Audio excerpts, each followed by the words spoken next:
And everybody, welcome back to Valoranting, a professional ranting show. Apparently, thank you for joining us again for our third show of 2021. Obviously, you can find us over at DNP on Twitter, and you can find us on YouTube. Now, we don't have a specific URL for the channel yet, so ! Valoranting in the chat, you can find it. If you're watching this VOD, you're basically qualified to be a cybersecurity professional for the Pentagon, so congratulations. This week, we talk about VCT, talk about splits, map changes, we talk about Red Bull with another zany event out of Europe, and today I am joined, of course, with Velly, as usual, and El Nino Dorado himself, Goldenboy, returns. Welcome back, my guy. That's right. Yeah, I cannot seem to avoid a DMP production at all, whether it's here or as the Monarch on Red Sky City. It's time to throw down. I'm looking forward to it because this is the first time I'm going to talk Valorant for in a very long time since my life has been consumed by the Pokemans. Yeah, Goldenboy, known for many things, global icon, national treasure, player of all things jank in the Pokemon trading card game online. He's allergic to meta decks, and that's why he loses most of the game. But we love to watch it anyway. Wait, I have to ask real quick. Goldenboy, how much money have you spent on cards so far? I know about skins. What about the cards?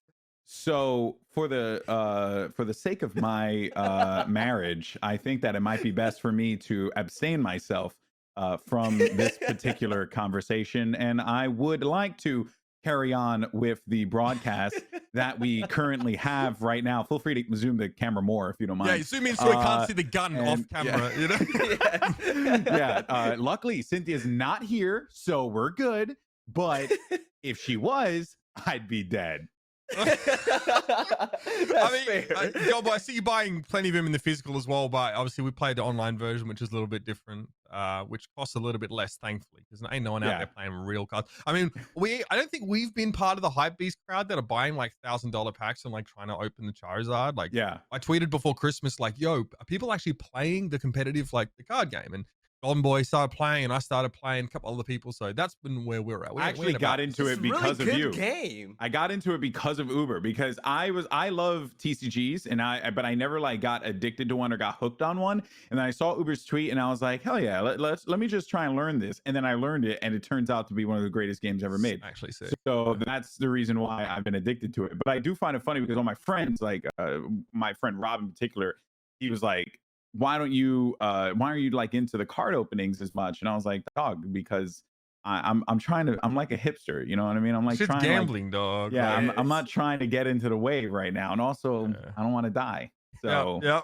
You know. That's what I said. I just wanted to play the game. Now, Velly, yo, you've been chilling. I see you've done a bit of interior decorating as well. In your apartment. Man. That was exciting to see. You were chilling, watching some LCS, bro. You down bad or what, bro? Like, King of Tables cost $40, bro. What's going on? Wait. You didn't even get the full picture. Like, zoom in. Look.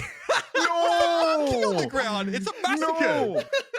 All right. So I just moved. That is why I don't have the pink walls anymore. I got rid of the Rainbow Six background, okay? And I needed a TV stand to watch the LEC, man. And you know what? Jurassic Times calls for drastic. No, fuck that. I'm a fucking genius. Y'all saw the ingenuity of that. Like, I'm not gonna front, look at it like it was balanced. Wait. Pull the picture up again. You guys don't see the cutting board I put underneath the other thing. I can see it now. Brilliant. Yo, that's what analysts do. Okay, I can break down things, and I figured that out. You're a genius. Velly, life is good. When you get to our point, me and Goldenboy, you call your agent, they get on all fours, and you put the TV on their back, mate. That's actually how it should be working. So just work your way up there, mate. I'm not there yet. Imagine Kurt doing that. I can't see that happening. Kurt will kill me. That said, though, that was it's incredible how you managed to make it so balanced, you know. But the bigger question, Vel, you got Fios? I have gigabit internet. Yes. Well, from who though? But from who? Okay, here in Vegas, we got Cox and Century. You're in Vegas now. I'm in Vegas now. Oh, you're not in Jersey anymore. Oh, nope, so you don't got to deal with Optimum shit anymore. Nope. Yo, fuck bless Optimum, you. by the way. Bless yes, you. I have good internet. So life is really good right now, Uber. I'm living, man. God bless. Nice. God bless. I was actually going to mention that we've just obviously, Optimum have agreed to support the show, but now we'll just skip that one and maybe we'll find honest supporters. I would not have done the show if they supported it. I'm just leaving that right now. I'd have to deal with that here, thankfully. So jokes aside, though, back at the end of the year, right, we got an interesting Q&A from the Valorant developer team. We're going to talk about Valorant now, where they kind of like foreshadowed a little bit of what we would expect to see here early in 2021. They answered some questions and kind of teased some changes, and we're already 2 patches into the year right now. We've already seen a lot of changes to the game. I know we've all been watching it a little bit, but there was an Ask Valorant. Was that? Yeah, Ask Valorant sort of Q&A. This is at the end of last year where a couple of things got teased, right? There's a talk about like AFKs and Smurfs and someone getting bullied for their weird crosshair. I mean, that's kind of meta. I never thought that people would go to that degree to cyberbully, but quite a couple different things got sort of brought up, and apparently in the future you can hide your crosshair from everybody else. Why would you? Oh, that's so soft. Why? Why do you like that idea? I mean, because if you have a bad crosshair, then someone needs to let you know. Listen, if I look like an idiot in the game, I want someone to roast my ass so I can do it right. Okay. I mean, what kind of bad crosshairs are we talking about here, though? Oh. Okay, well, you want to see? All right, we got some crosshairs for you. I mean, I'll get your take on this one now. We got some connoisseurs of crosshairs in this particular show. We've seen some at the pro level, like the most interesting one was like the hashtag one, like we call it the waffle crosshair. I don't know who had it. Yes. It was from like an XSET player or like an SSG individual. Was it Insky? I don't know. Someone had like this sort of weird. Yeah, Silly has one with like a circle now. It's really nice. Some people use like a box. I use a dot because I brought that over from Overwatch, but I'm not convinced that that's actually the way to go either. So, but what's interesting is to me is that people are like, I'm getting actually bullied for my crosshair.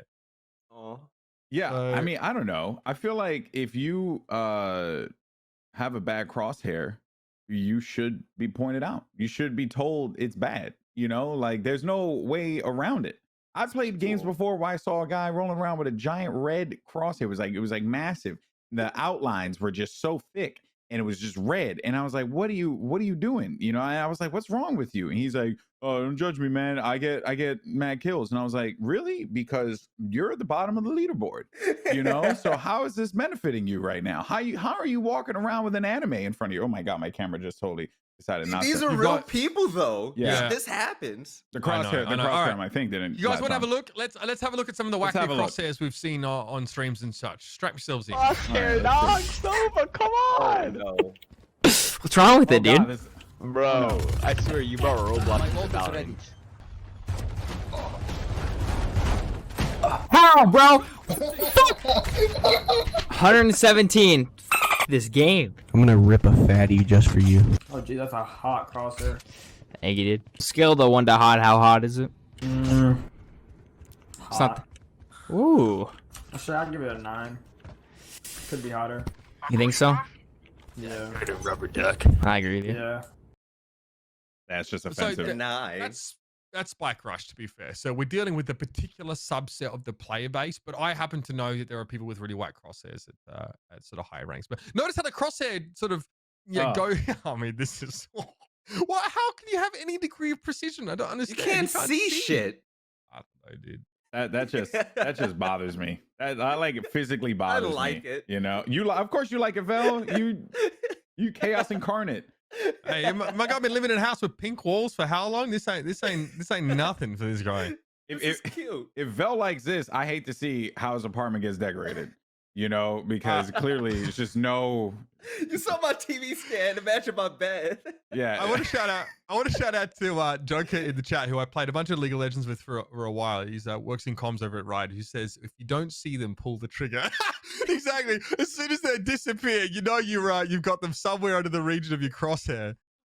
That's quite amazing. So there were a couple other things brought up in that ask. The reason why we bring this up because it's kind of an important prelude to sort of tease what we've already seen this year. So there was actually a bit of talk about a story mode. Like the question was, when are we going to get story mode? When are we going to get a chance to sort of explore a little bit more about the richness of the characters? And, will there be a story mode, like a campaign mode? And, it's mentioned here that we want to, the developers, we can't give me a job, huh? They want to flesh out the nature of a lot of these characters a bit more in a bunch of different ways, but maybe not exactly a story mode. Yeah. No, I mean, you can see it right there. It's not our current plans, but never say never. That means we are not going to do it because it doesn't fit in with our plans entirely. And let's be completely honest.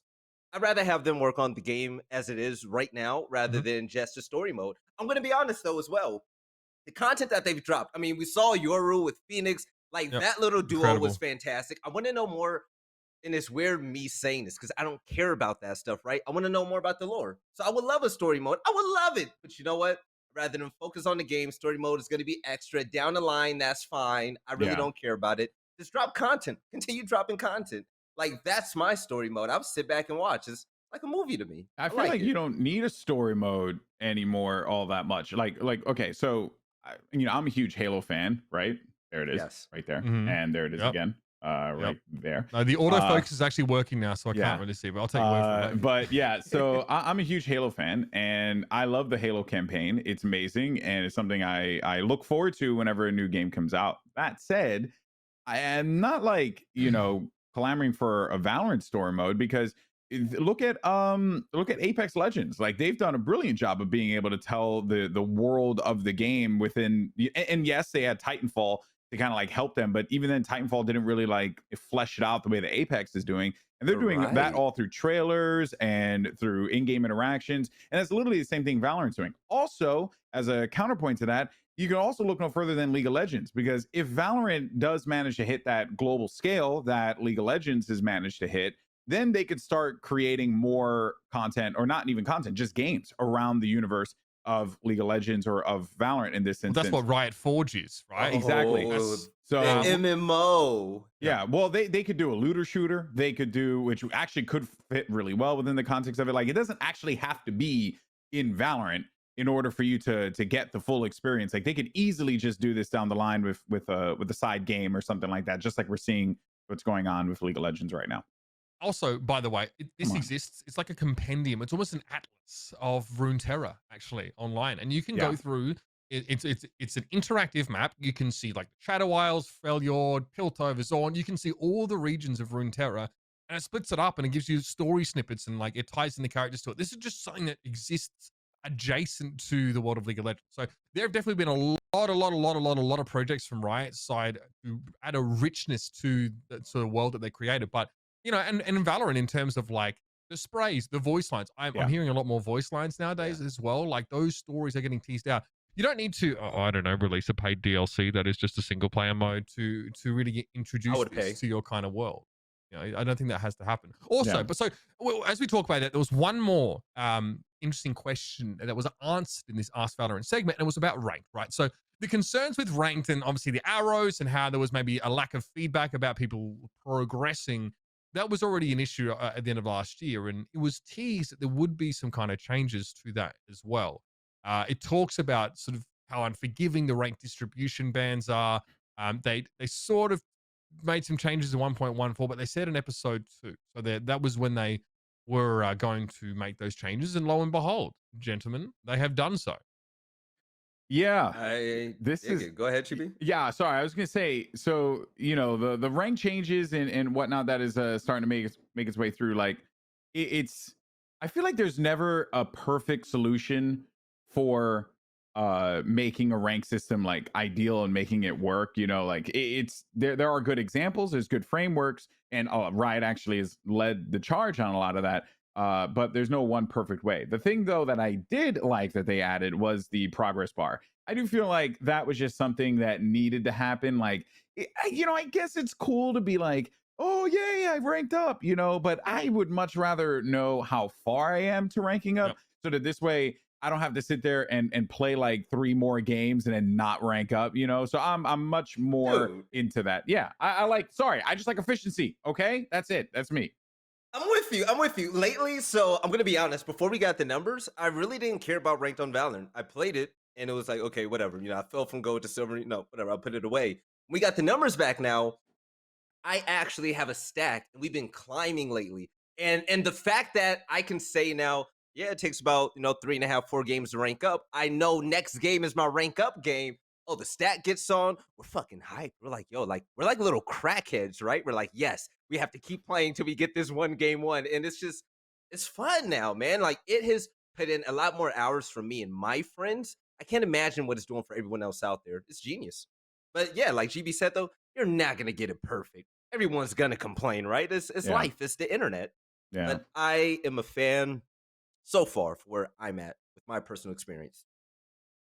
Now, there are a lot of pros, though, recently that have actually been sort of saying, hey, this is not great. We're not loving this. There, multiple individuals have sort of tweeted like, the quality of my games is poor, or it's taking a long time for me to rank up. Like, we'll get into a little bit later some of the specific complaints about it, but Hiko kind of laid out his problems with the way the current rank system is. So have a listen and get his take on it before we proceed. Now it is. I mean, technically it's a Smurf, but as soon as Smurf is...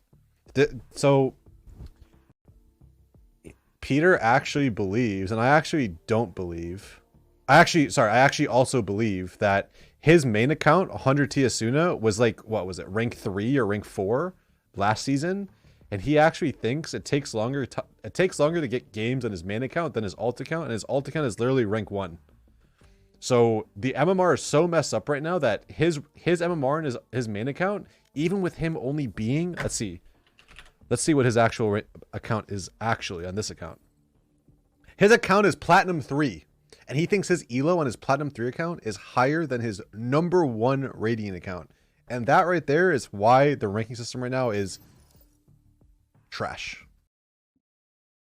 Okay. I mean, that's pretty blunt way of putting it there as well. What do you kind of think about how, Hiko illustrates what Asuna is dealing with right now? Oof. I think that what it is a product of an imperfect system, but I don't think it's necessarily trash. It's just that you cannot calculate a Smurf account. Like, what, I don't know when the Smurf account was made as well. Mhm. Like, that's the other thing. Like, for all Bucky's Only, I'm almost certain he had that account before season 2, but I'm not too sure. Who knows how much he played it though? Yeah. It's hard to see how established his MMR was. Exactly. Right? But you know that his MMR is super high on his main account. Same thing for all of these pro players. You know that the MMR is super high. So if you make a Smurf account, hence the name Smurf, you are going to have a lower MMR. And then in turn, because you play so many games, you're going to rank up. Like, MMR and ranking are not hand in hand, like they don't sit next to each other and progress at the same amount. They are I don't even know how the best way to explain it, but in all of my time seeing like all these rank settings, like, and all these rank modes like being implemented, you could clearly just tell that like there are flaws in the system. Come on, camera, I hate you.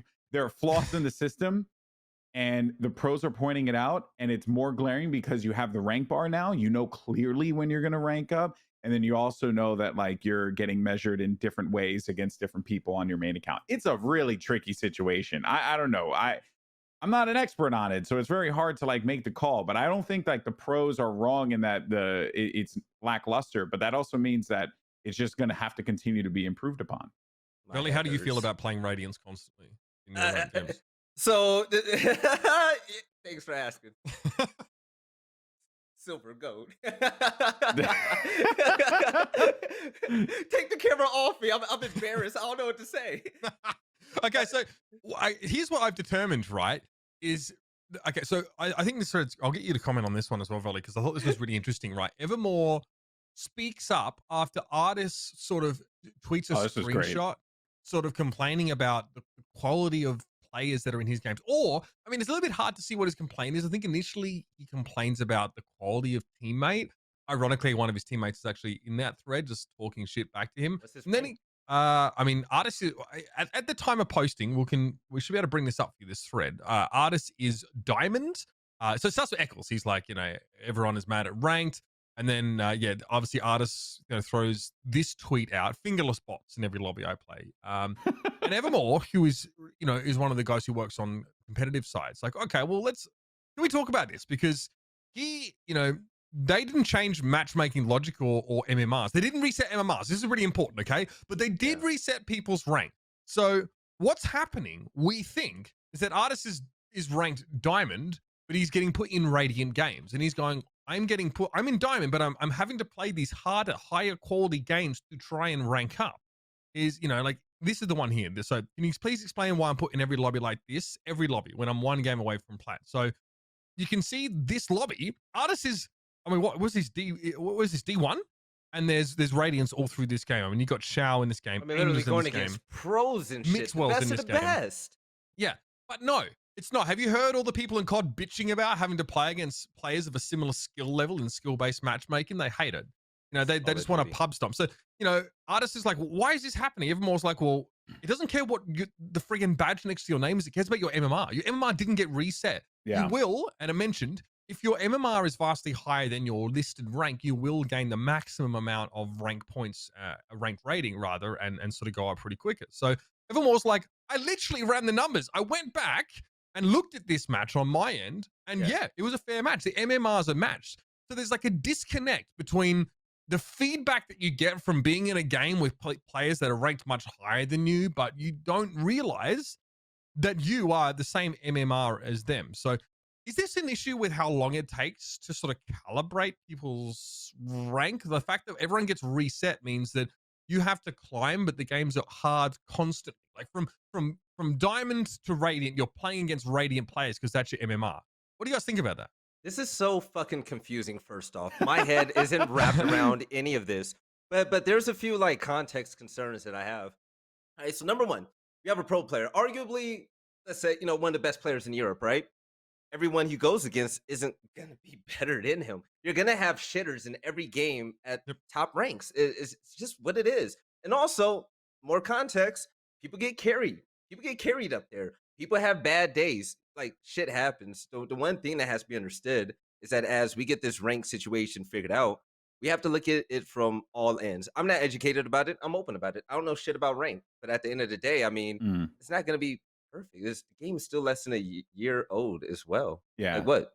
7 months? Yeah, not that long. But okay, so a few things though, right? Regarding the game not being out that long, I will say like Riot does have a very good history of understanding ranked MMR systems. So this shouldn't be like, this isn't like a product of like they're a new company making a new game, you know, and doing something like they have the math, they have the numbers, they know these things. That said, it goes back to what I was mentioning before, where like your MMR and your rank are not one in the same. Your rank is just what is fucking camera. Your rank is just what. Why is that happening? Because you have faces in the photo behind you. Is it because of the Master Chief? Is it the Master Chief? No, it's the wanted poster. It's the wanted poster. Maybe that's what it is. There are faces in it, so the camera AI is trying to zoom on them. That's good. I was going to put a giant picture of Cynthia behind me. It was at her behest. So I'm glad that that's not happening. Anyway, we'll go ahead and fix this later. Moving forward, though. So good call, though, Mitch. The like rank and your MMR are not one and the same.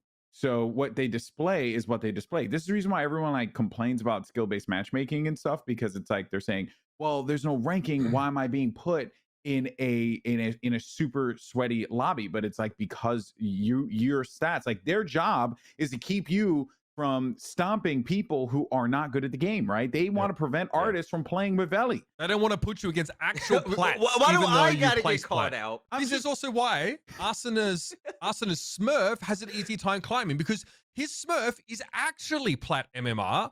As opposed to his main, which is plat rank, but Radiant MMR. So his Smurf is getting put against other plats. He's just stomping these guys constantly. He's demolishing these players. And that's a problem with smurfing as a whole. One of the reasons why it's so, you know, looked down upon, and why I was actually pretty shocked that so many people in Valorant had Smurf accounts and no one like said anything about it, because it is a problem. This is how, you know, you get situations like that, where Asana's account is clearly going to be, Asana's Smurf account is clearly going to be rank 1, because he's going to be destroying people who are not, who are, I think it might be them. It might be them.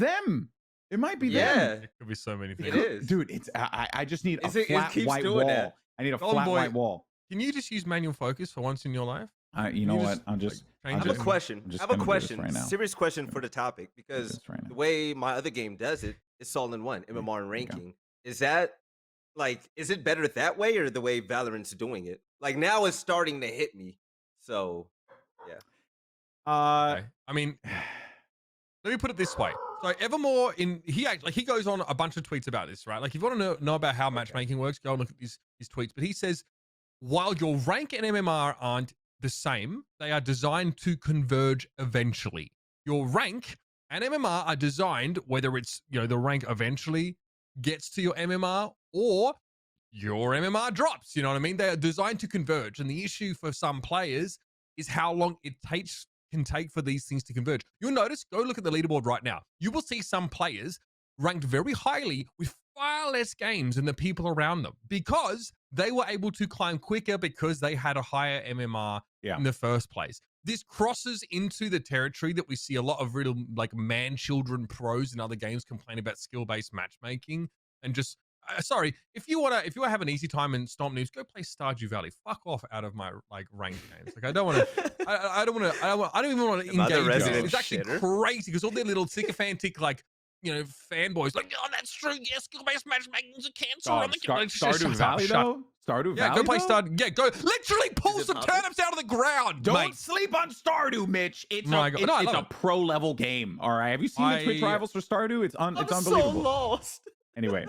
There's one more change to rank. We can talk about this, okay? Something we can move off the topic a little bit here.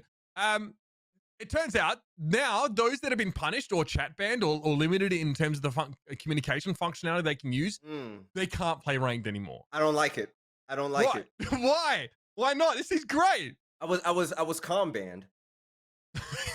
Wait, you were com banned? I don't curse. Like I don't roast people. I literally try to help people with how to play the game. No, you're doing that wrong. You're doing that wrong. But go on. I'll explain after you're done. I know what you mean. I know what you mean. Go on. And I got in the game with Blue, and I'm trying to communicate, and my dumb ass was com banned. And then I read that, and it's like, yo, toxic people are not people like me. I am in denial. Toxic people are those that fuck up your games, make you lose, don't want to take your advice, and then report you for being cancerous or toxic. When you're saying, hey, you don't want to move while you shoot. Like now do I make another account now? Do I send an email to Riot? Like, am I fucked? Is this the end of Velly and VALORANT Velly? Like, I don't know what to do anymore. Can we also put something at the end of the game, like League of Legends, where you give props to somebody to help people like me that gets in trouble for not being Goldenboy, I'm scared. Do I deserve to lose out on ranked? Okay. Because I use my microphone when other people don't. How this is an important part of this, Velly. How are you addressing your teammates and informing them of the things that they're doing wrong? I swear to God. Okay, so you swear? You swear? No. I'm very blunt with my criticism, but in a nice way. So, for instance, I'm the type of guy that goes, hey, Raina, you picked her pretty fast. It's only been 1 second. No, that's not me. That's not me. No, but I need the I real. help out I with need rotations. Like rotations and everything. I'll be like, yo, you gotta hurry up and come to spawn. Like, don't go that way. Don't do the long flank. Like, come to the spawn. Like, stuff like that. So that's my communication. So the other day, I was playing, actually when the season just dropped, right? I was playing with my boy, Ethan Bernard. And he he's a pretty sweaty duelist main. Like he just likes duelists. He insta-locked Yoru like every single time. And every single time the person would say, hey, Yoru, what was your rank last season? And they would always ask him that. And he would say like, oh, I was Diamond 1, Plat 3, so on and so forth. And then the other guy's like, oh, okay, that's fine, right? But then this guy, I made a call out. I made a bad call, right? I was like, oh, because I assumed that one of my teammates saw where I was because I saw where he was. So I assumed that, we were able to, kind of see each other through the peripheral vision. Yeah. And I was like, oh, I was like, Brimstone's right behind me or something like that. He didn't respond. Guy was just like, next time, he was like, hey, why don't next time you don't say he's right behind me and tell me exactly where he is, because that's fucking dumb, And then I responded with informing him. I was like, hey, listen, I'm just gonna let you know right now, I'm not interested in getting to a fight or anything. I'm saying this in chat, by the way. Like, I'm a 33-year-old man. I play this game because I love the game. You don't have to, curse at me or anything like that. You could just say things normally, and that's perfectly fine. It was a bad call on my part. That's my bad. Just letting you know, though, I thought you saw me. That's that. And then when I responded like that, he was like, look how much more effort that takes. I know, but he was like, oh, yeah, no, that makes sense. My bad. And I was like, okay, that's cool. Like, we're good. That took more effort. Now, Velly probably was like, yo, bitch, why did you look that way? And that I figured it out. Okay, go for it. Okay, so I maybe got voice banned for something I write in chat, I will say this: when I'm playing, I'm a shit talker. I come from console, man. Gears of War, Call of Gears of Duty. War. Oh, Here comes I'll Gears of pop War. I pop the fuck off, okay? And so, like, if someone's talking shit on the other team at the end of the game, I'm like, you suck, like stuff like. I don't curse though, so it's like, what are the guidelines to get comban? Like, I have taste. Listen, I think I he don't know, but got you kind met of. it. I think he got a little bit unlucky as well. Though the problem is that like it's not a tribunal system like used to exist in League of Legends, where like people would be able to like peer review reports to make sure they're okay. Like it's possible that the system that gets you chat banned is a little bit nascent right now, and maybe needs a little bit more. Because there's you like doing your thing, Goldenboy like going to great lengths. It's ridiculous just how much effort it takes to try and communicate with people. When I would just if that guy said that to me, Goldenboy, would be like, oh hey man, you're a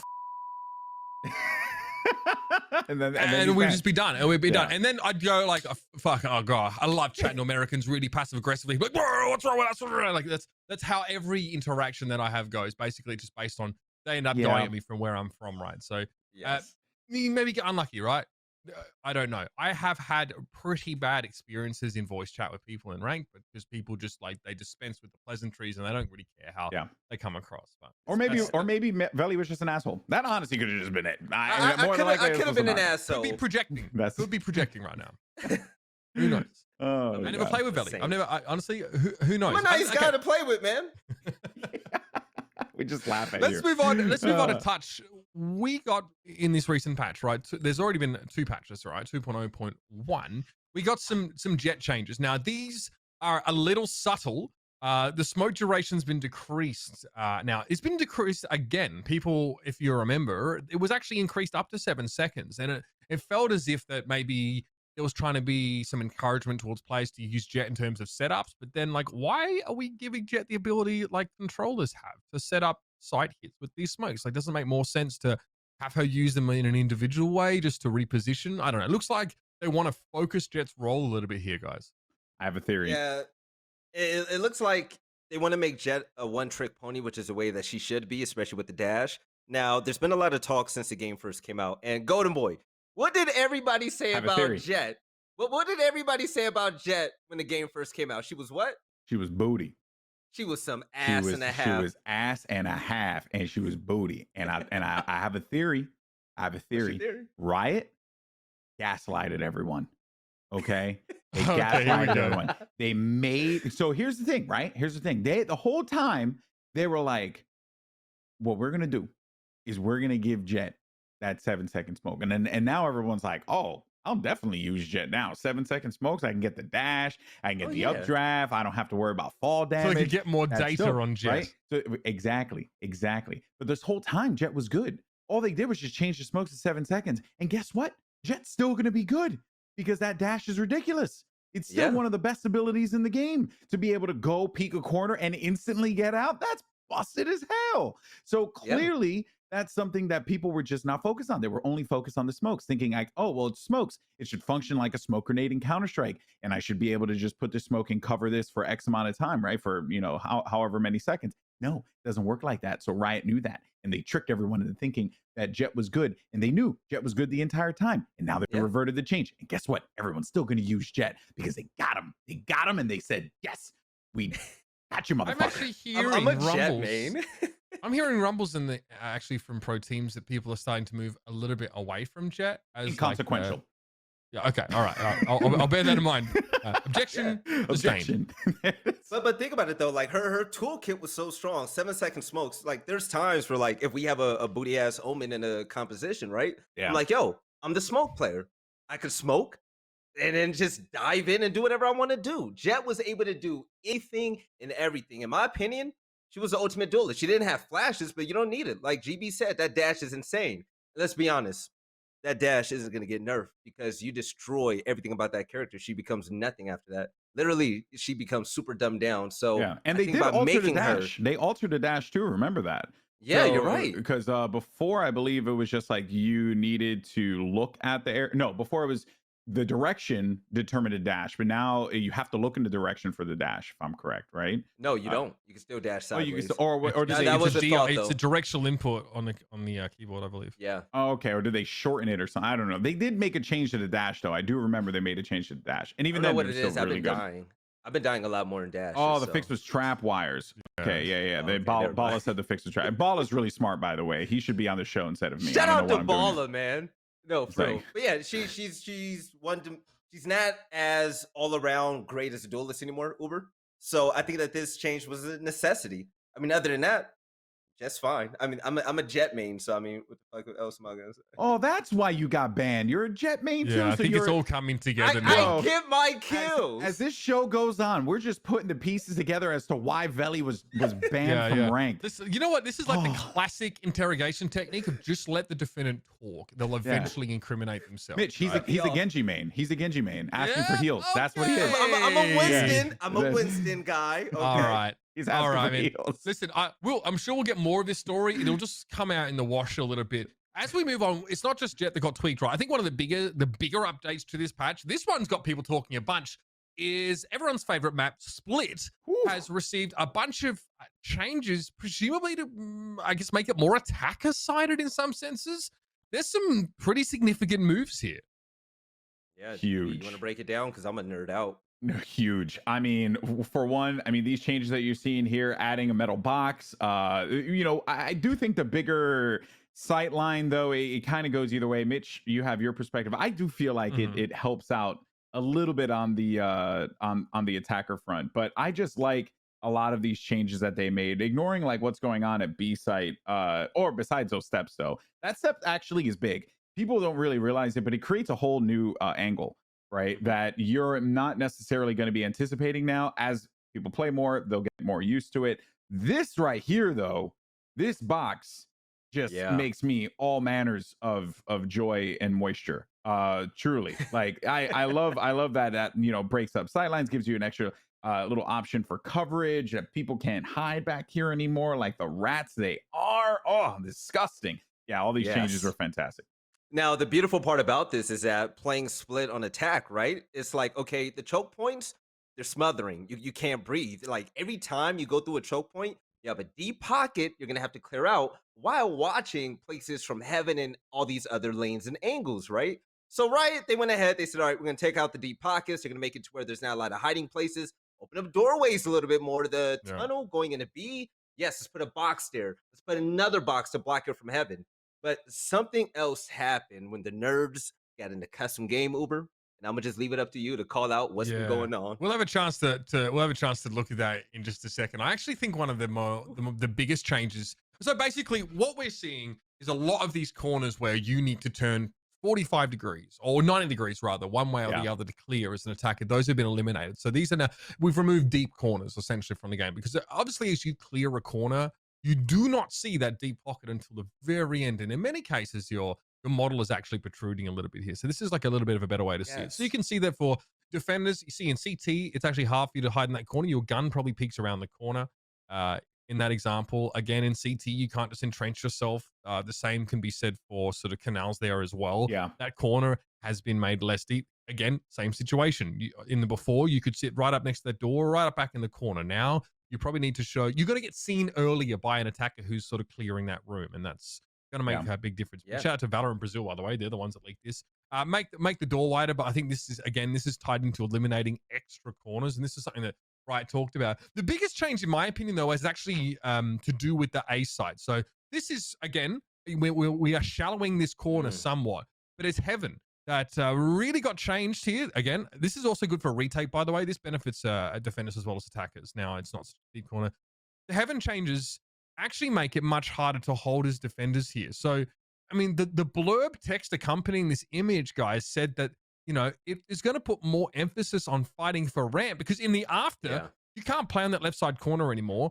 I think if you want to try and hold heaven, heaven, you need to back up to the box in the back right corner, which is off screen, which gives up a lot of the real estate around rope room. You can't play close to ropes now in this after. And I can see now how this is kind of forcing teams, defenders at least, to post up on ramps and try and win duels there. Because I mean, you can't play balcony here. You'll get seen on balcony from ramp by attackers. This seems huge. Right. Yeah, the ramp going up to A, well, excuse me, the whole entrance going into A was hell. I mean, you go into ranked and everyone wants to go B and mid, and you can't blame them. Going up that ramp, you're gonna have, you know, the entranceway where the orb is going into sight. You're gonna have going up to heaven. When you go to heaven, you have that tiny tunnel, that tiny lane in Yeah. all of heaven where they can hide in all those corners and everything. And like you said, with the slanted walls, that's the bread and butter for Valorant right now, because they're figuring out, you know what? There's just way too much hiding, and it's just that much harder for attackers. I still think a lot more can be done at A to make it more viable when it comes to attacking. I think we're almost there, but not all the way yet.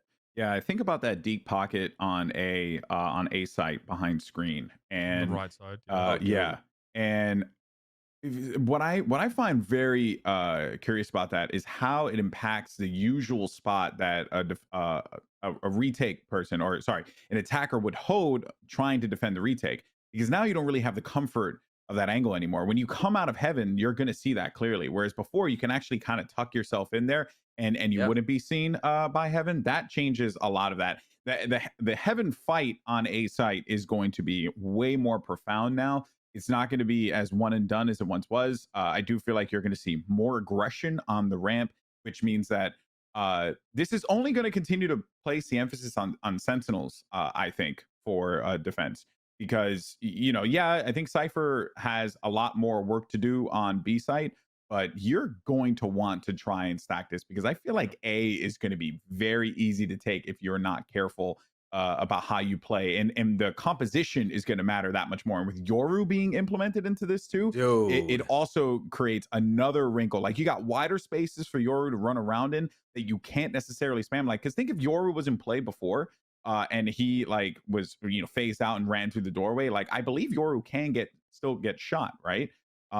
So I think that my brain is like thinking at a mile a minute right now with all this stuff. That's what Valorant does to you. There really is just a lot of little nitpicky opportunities for attackers to be able to benefit here, but it's not all that bad for defenders. It's still a good map for them. They still have to fight upward. Defenders often benefit from those changes in the post plant because they are, for all intents and purposes, attackers. I just think that you can't double stack heaven anymore on A. You have to, you play one on ramp. Okay. So who did this a bunch? I feel like Heretics were really good at doing this in Europe, where like they'd fight for B garage control. Like every round, there'd be like a flash into B garage. They're defending, and they try and take control of that room and then set up crossfire, or just, you know, push for information in that way. You have to play much more aggressively off A ramp now, I think, with two players, and try to put these little set plays together and double peek, or just try and trade there. Because if you lose heaven, like I don't think retaking it is a simple story at all, unless you flank through ropes and have map control elsewhere. No. So yeah, Velly, you got excited about Goldenboy, the double stack box on B side they sort of added there. Yes. People have found recent ways to sort of abuse this a little bit with sage walls.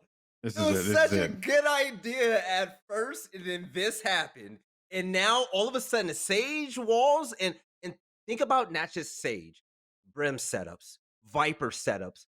Look at this one way; they cannot see up the same way at all, and that makes Sage is back in the meta, boys. Yeah, you have to be right up against that corner, but that gives you Pika's disadvantage. Like you want to be as far from the corner as possible as you push out there. And you can only see under the one way if you're right up against it. So now this is my question. You know, this is really bad, but this is my question now. So yeah, this looks bad, right? Okay, but as ex-professional gamer and on-air talent, I mean, counters. I'm thinking of counters already. Like, this is gonna make you're a mile ahead of the game, Billy. It makes agents like Brim that much more viable, right? It brings Sage back into the mix. Sage can be brought in for head games. It's gonna cost a lot more utility now from the attacking side to gather that type of intel to see what type of setups are happening. So it's like, okay, this is going to be a lot of fun when it comes to theory crafting. It looks like a pain in the ass. It might overall be a pain in the ass, and I'm just extremely optimistic. This right here, this right here is what I don't like. That's insane. This is actually broken. You get boosted up. You can actually crouch jump that, and okay, that is a severe angle. We talk about getting rid of deep corners. This is at a viewing angle for an attacker that is really unnatural. Nothing you can do. Yeah, there's nothing you can do. And if you shoot that part of the wall down, she can just back up all the way to the corner. And then I think that's going to get banned. That deep pocket where people usually hide is more of a pain in the ass now, because she's all the way up here. And then you got to worry about heaven. and what the fuck is happening over there? That's gonna be trouble. I can't see that lasting. The other box I'm okay with. That one, no. What is it about this map that makes it so difficult to balance then, in your opinion? Because this is like the most controversial map. I mean, Dapper, for example, loves it. It's his favorite map. A lot of people find it really difficult. like It's the also map. really hard to play against aggressive teams on this map for some. Why is it so difficult? Why do we keep seeing these issues that need to be dealt with on Split? I think that part of it, this is going to be weird, has to actually do with art. Because if you kind of go to every map in the game, like few of them are as detailed as Split is. Split has a lot of little textures and little things that you can kind of like tuck items into. Like that's not to say that other maps don't have that, but for some reason, like it could just be an art thing that Split is just people just are able to abuse certain boxes and certain, like remember the like getting, was it the cipher cam under the map, right? Like it was because true. of the box art that was like located on, I think it was like on the back side of the map or something like that, like on B site. So I think that could be what it is, and that's purely speaking from like a technical perspective and having like beta tested and alpha tested games before. But also I don't know, I think people are they're just attracted to the chaos, because when people see Split come up, it's like, oh god, Split. And I think it's just one of those maps that just attracts chaos. I think it's the choke points that are just that much worse, and it has to do with what Goldenboy said as well. You take a look at like even Garage. Since the game first came out, imagine being an attacker pushing out a Garage or even A. Like you put up a cipher cam in the right spot, and you dare not push out a Garage. Like, and Yeah. that's just one. That is literally one piece of utility. And then the moment you step out, there are just way too many angles you can get blasted from. But then you go to bind in other maps like that, and I feel comfortable coming out of showers, a short. I can go hookah. I can go, long. It doesn't matter. There's options that just don't make me that vulnerable. Even when I go in the garden, I'm trying to go to elbow. There's 1, 2, 3, 4 lanes I could watch. That's reasonable. It's not chaotic to where it's like, oh shit, if I take a step, I can die from anywhere now. Like I don't know. It's really difficult for attackers, and it's the choke points. The choke points are Mhm. what it is for me. So, in Overwatch, this was also an issue that we sort of dealt with a lot as well, because choke points was the main mechanic used to try and arrest the motion of attackers in Overwatch. Yeah. And this map kind of reminds me of that, is that also the more chokes you have, the easier it is for defenders to waylay attackers with less utility. You know what I mean? Like a lot of these small corners, like you can smoke these up, you can Yeah. molly them. It makes it harder. And conversely, attackers need to expend much more of their utility to safely clear these tight corners, these sort of shooting galleries, as has been pointed out in chat. There's a lot of these 90-degree angle checks. You have to trade kills just to get out of spawn in some cases on a map like Split, right? It's Yeah. also a map where teams, defenders, mind you, at an economic disadvantage can still have a large impact because of these tight corners, right? So easy to get sort of hit by someone playing Stinger or Bucky up very close, or mid control can be a little bit difficult for attackers to take, because even if you get mid, you still need to work through Mailroom, which has 2 different angles. You can be crossfired working into there, then into Heaven's the same deal. So Yeah. I'm interested to see how this gets worked on. It has been speculated actually by some sort of pro players that this map sort of, a lot of these changes actually don't benefit attackers that much, like the B-side box changes. Some people sort of feel like it's better for defenders in some senses. Also, sometimes at the pro level, we just see this map being attacker-sided in general, based on the sort of the agents that are in vogue at the time, or sort of what the strategy is on that particular map. Kind of hard to play retake for defenders because of the same issues that make it harder for attackers to make progress there. So I'm interested to see, what the Split philosophy is going forward now, and how these elements of the map are kind of tweaked to make it a little bit more friendly for attackers, or how they get closer to that sort of parity between attacker and defender success rate.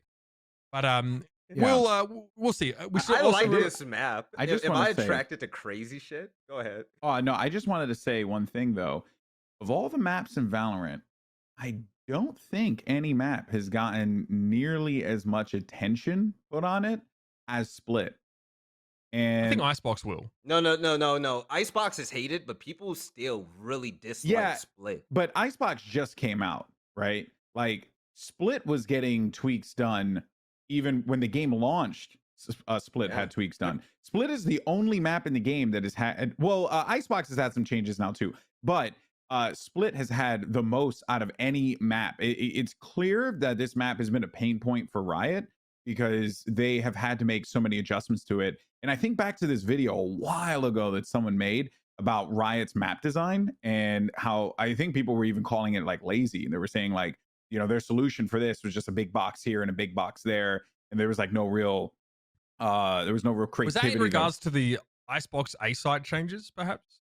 No. This was back when I believe Split was the only, we only had 3 maps in the game. I'm fairly certain this video came out a while ago. And I just remember that it was like really questioning Riot's map design choices and how it's like their solution to everything was chokes and boxes. And that was it, you know? And then we got Ascent and we saw a little bit more creativity there. And then we got Icebox. And I personally like Icebox, but I also understand a lot of the grievances that people have with it. Yeah, it's clear this map has been a pain point for them because they've made many changes to it, whereas Bind and Haven haven't really seen much in the way of changes all that much, like some small things here and there, but nothing radical like we're seeing with Split. And roster moves, we've also had a bunch of those come through this week as we keep an eye on Split and see what more tweaks are going to happen to it. Some of these are really interesting. Some of these are maybe less consequential and say more about the roster than the actual player itself. We'll start with the first one. This made headlines, I guess, because it's a fairly drastic move, but the EXO clan are decorated in Australia, apparently. They're moving to NA under the banner of Sonics. They obviously had a very successful campaign in Ignition series and looked good in First Strike. I know, you know, guys like Ian and stuff like that, Dizzy, these guys were, you see Ian there is wearing, he used to play for Chiefs, Counter-Strike team. So they are, here's what the important part. Due to the recent announcement for Riot Games and their support for OS for Valorant, my team are looking for international opportunities. EXO goes to NA and people are like, well, can they even play in NA? And the answer is yes. Actually, for all intents and purposes, Oceanic teams are counted as North American teams in League of Legends and now in Valorant as well. Okay. This happened because there was a physical presence in Australia for Riot. That Riot had a studio in Sydney. They had real people working there. They played the OPL, the Oceanic Pro League out of there. They shuttered it, right? Trust me. I know about how hard it is to make money in Australian esports, right? I used to manage a team in the OPL and also teams in Counter-Strike as well. It's pretty normal for teams to look further afield, or casters to look further afield for opportunities to sort of grow in their careers a little bit. But EXO have to do this because there's a Southeast Asia region for challenges, but there's no Oceanic one. It doesn't exist. I'm pretty sure they have to qualify through North America. So it makes sense that EXO get to move. It's easy. Like, people won't scrim you if you're in Australia and they're in NA. Like, it's just, ping's annoying for them. Like, unless you agree to play on their servers, and then it's questionable whether that's actually a valuable training experience for you. These are great players. We've seen a bunch of, think of 100 Thieves Counter-Strike team, right? We've seen a bunch of Aussie FPS players find success. But this is really much more to do with the fact that Riot is pulling out of Oceania in terms of their physical presence. They can sugarcoat it any way they'd like, but as a little bit of a bitter Australian, they decided that it doesn't make sense, I assume, money-wise, for them to even exist in Australia. And now they're taking us back to the dark ages where we used to have to play on NA servers in League of Legends and deal with 200 ping. You know, it's sad. Yeah. And now more and more Australians will have to look further afield. They made it easier on League of Legends now because again, you don't have to work with residency requirements. Like, Aussie players count as North American residents in terms of satisfying that as like the import rules. And a bunch of Aussies have gone over there now. That is to try and save these Australians from the sinking ship that is the OPL going down. So that's I think kind of part of it, Mitch, is that they shut it down because they realize, like, financially probably just doesn't make a lot of sense for them. But they also don't want to leave the players out to dry, which is the reason why those regulations don't necessarily like apply to them. I do find this hilarious though, because they're trying to come over here when you know, we have this pandemic that clearly is not changing, and they're good out there. Like, I was talking to my boy EVP the other day. He just came from a conference. I was like, what's that? That's crazy. They big chilling, right? And then you saw everyone online the other day talking about doing events in New Zealand and Australia and stuff because, you know, it's obviously like way better out there. And then they're trying to come out here. It's like, man, you guys are crazy. That said, though, it is unfortunate, but I kind of get it, Mitch. I mean, the region has struggled for like a really long time. And it has. If I was there in Australia, I'd still be casting like Counter-Strike random tier 3 games for $300 a week. Like, Damn, that's it doesn't crazy. It just doesn't make any sense. Yeah. I have a friend that was a pro player in like 3 different games there. He was like average. So yeah. I mean, yeah, the competition is different. Obviously, it's a smaller player pool to draw from, but Australia is great. But yeah, we're talking about Stardew Valley earlier on. That's all you can fucking play on our internet, mate. So just forget about it. You want to stream? You want to make a career as a streamer? No, mate, we don't have the internet that really can cater for that. So Australia is the shit, though. I'm just gonna say that it's probably one of the. There's a reason why it's located super far away from everywhere else because it's not tainted by the hands of evil people. When I'm ready to retire, when I'm sick of just dominating plebs in the caster scene, I will absolutely go back to Australia and put my feet up and crack a Cooper's pale ale on my porch. But if I want to be involved in esports, then Australia is not the place to be. I have so many compatriots that have had to make that same move over. It's sad, but that's just the way it is. I'm waiting for the chance to go back there. I'm tapping my watch like, oh, when are we actually people making a living off esports in Australia? It's just not happening. So and the pandemic didn't help. So that also just threw things back for a loop. So yeah, I get it, man. I get it. Shout out to the OCE though. I mean, it's a good incubator region though. It's a good farming region.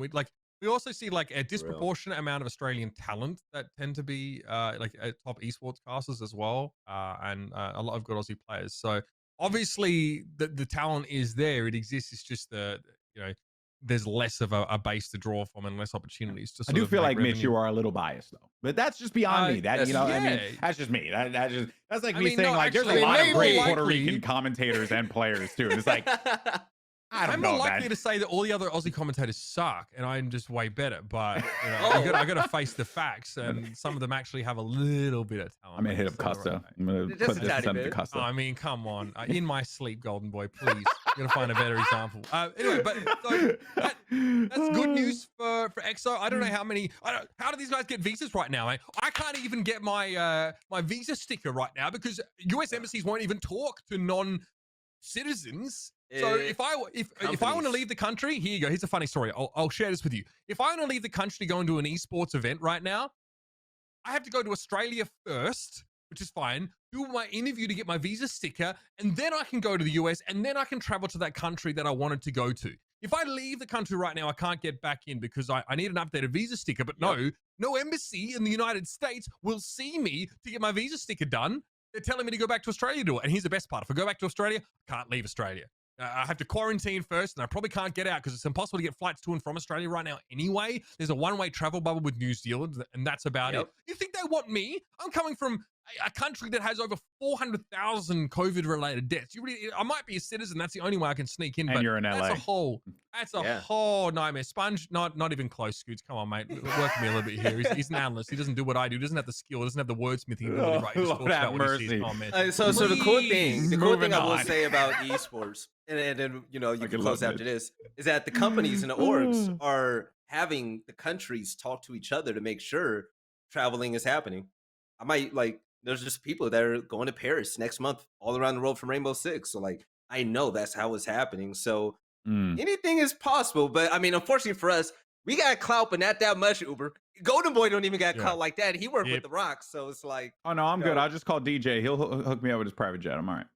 Oh, shit. yeah. You and your boy. Titan Games, by the way. Yeah, I'm waiting for that to come back. All right, let's. DJ, I just got it. Oh my God. You just got it? Velly, you got it. How much Goldenboy talks about it? I'm surprised it took you so long to recall Mitch, it. you can fuck right off because I do not talk about it that much. Everyone else talks about it, and then I make a joke about it. So there's a difference there, okay? Okay, let's talk about Leaf because he's officially joined C9 Blue and is officially listed as TenZ' replacement. New era for this roster. Might actually be for the better, despite losing arguably the best player in the world. How is that possible? I think it's definitely possible. Okay, so let's take a look. Leaf started off in the Quantum Cup with Cloud9 Blue, and that was when TenZ was on the team. They didn't do as well, and he was their Cypher. But with TenZ off the team now, the gameplay is going to change, and that's obvious, right? If you have the best player in the team, your strats are going to revolve around him. Now, take a look at all these clips right now. Even though it's blurred out, what do you see him on? Reyna. You see him on Omen. He plays Cypher. I'm not saying that he's sick. Yes, he's sick, but I'm not saying that he's sick from Sentinels, but he's pretty damn versatile. We see him on Omen popping off. Other players on Omen don't do that. There's not a lot of mummies in the league, right? But Yeah. going against Andbox is seeing him drop a 2.25 KD.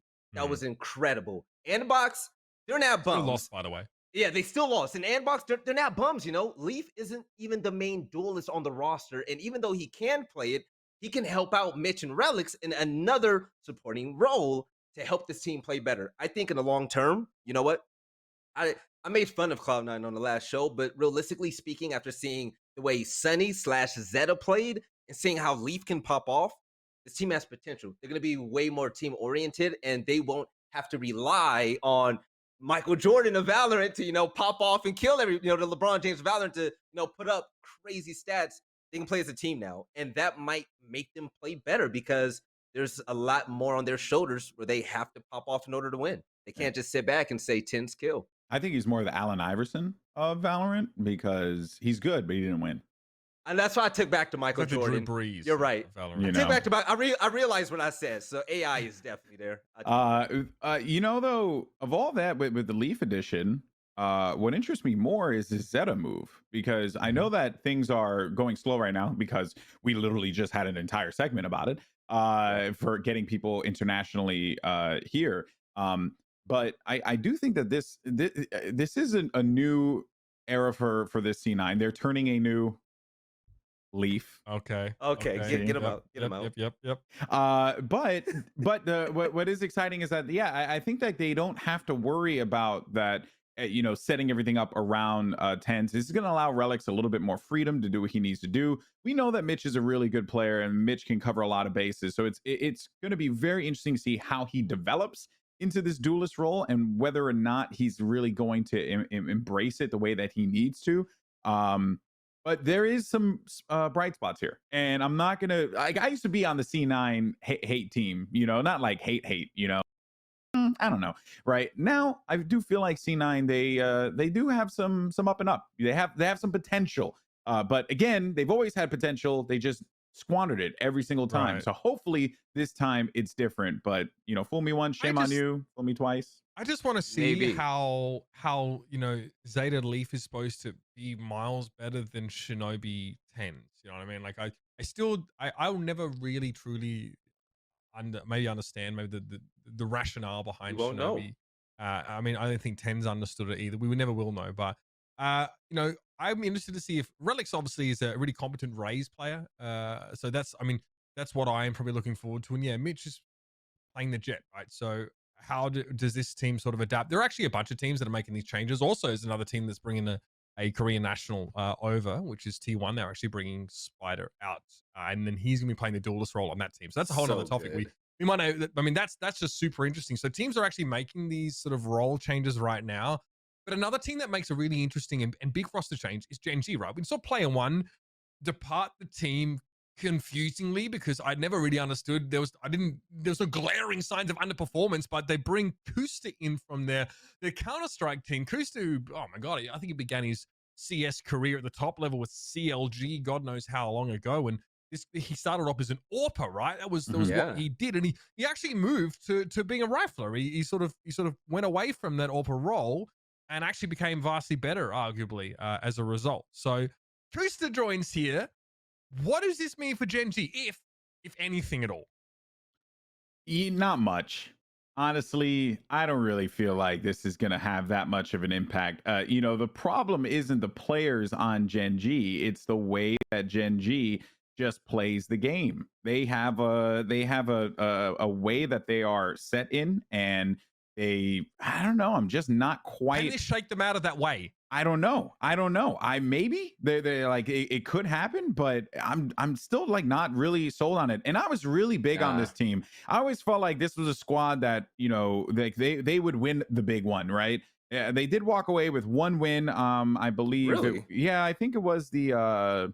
Oh my goodness! I think it was Pop Flash. No, it wasn't Pop Flash. Shoot, no, it was Pulse. It was Pulse. Yeah. They won Pulse, and that was a big paid one. though, did they? Unlucky. Yeah, I hate to see it.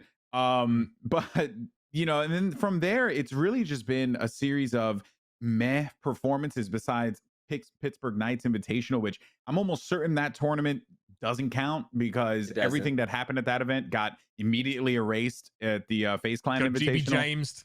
Yeah. So I don't know, man. I don't really feel like not much changes here with Gen G. They need to have a different perspective on the game. Maybe Kusa provides that, but beyond that, they're still going to continue to find their identity, and it's going to take some time. They've had some success. They simply just need to put it all together and be the championship team that this organization wants. You know, Uber, I'm going to be completely honest, and I hope they don't take this as disrespect, but these are very talented individuals. But if you take a look at their placements outside of, like the ones that Goldenboy mentioned, they were really like on the bottom 4/2 of top 8. That's pretty much it. You take a look at players like Win and the rest of them. I think Win is phenomenal, but just wildly inconsistent. I think he could be a star in a big way. They brought in Sean. He could pop off, all these recent additions. But the question is, were they up there because the game was newer and we really didn't see the true level of competition yet? And this is where they really are right now until they prove us wrong. I don't mean to sound mean saying this, but let's be completely honest for a second. Like Sean came into the team and popped off. Sean came for Moon Raccoons, right? And he was a star in that game. Nobody could kill Sean. And they still got mollywopped. And it's like, okay, what is going on with Gen G? Like, is this not the team that we thought they were? I mean, this roster. Okay, so when I first started watching Gen G in Valorant, I think they were one of the most striking rosters to me because they looked like they had a lot of structure. They were really well drilled. They had a rigorous approach to the game. They also reminded me in many ways of how Envy is effectively able to give up control of the map only to retake it straight after, right? They weren't always pushing early for information. They weren't setting up these crossfires deep, in sort of on the attacker side of the map to try and get these early kills. So I loved watching them play against like the more aggressive brand of team because they always seem to outfox them. But it seems like as the rest of the teams kind of, I mean, look at this. This is Gen G sort of their ranking, and it's so up and down. And this is, I think, everyone's issue with them right now is that absolutely, it's wins and losses. I mean, if you remember, they won the first, like one of the first tournaments, the T1 and Nerd Street Gamers Invitational here. Yeah. But you can sort of see that this team's been wildly inconsistent. I think their brand, when it works really well, but I feel like they're outdated. I feel like their approach to some of these maps, as rigorous and sort of a flowchart based as it can be, has not been able to keep up with how the rest of these teams have sort of been evolving. And then there's talent. I didn't think there was anything wrong with Player One. I wonder why he left. I've never had a problem. I've never had a problem with any individual player on Gen G. That's so never good. been my issue. Maybe I would like to see, Guimon go back to playing, was it Rays or whatever. I think like he's just incredible. So I don't know really what to expect from Gen G going forward. This feels more like a lateral move than it does anything else. I mean, I don't know what to expect from Kusta. He was like, I mentioned this before the show, like the gatekeeper of tier 2. He was always very, very good against tier 2 teams in CS, and then against tier 1 teams, he was exposed to a degree. You know what I mean? He never really had, sailed to the highest of heights. So I wish him luck. I'm interested now as another case study of how a Counter-Strike player adapts in Valorant. But what role is he going to play? Am I too bearish not thinking that this will necessarily reverse the fortunes of Gen G? Wait. No, this is something I want to know now. Is Kusa going to take over the role of the Jett? Because in my opinion, the two strongest parts about Gen G, I mean, I obviously love Sean, right? Like I'm fanboy. But when was the player to me that was like, okay, I can go 25-10 one map and then 9-20 the next. And when he did go 20-10, he popped off and like he would win them games. So it's like, are they taking him off that role that he was struggling with staying like massively positive and, a big piece of, the part of victory for that team and bringing Kusa for that? I don't know. I don't see them putting Quinn off of the Jett and the He's a good opper. I think they need that. I think that what they want here is a fresh perspective to help them get to that next level, as we've been mentioning. Find ways to be able to unlock Sean, because Sean's going to be your other entry in this situation. He plays like Haven, he plays Phoenix for them, he plays Reyna for them, right? I don't think he takes this role. If anything, I feel like he is going to take the maybe just the side role, the backup role. We see this a lot with the CS players, by the way. They come in and they play the Sentinels.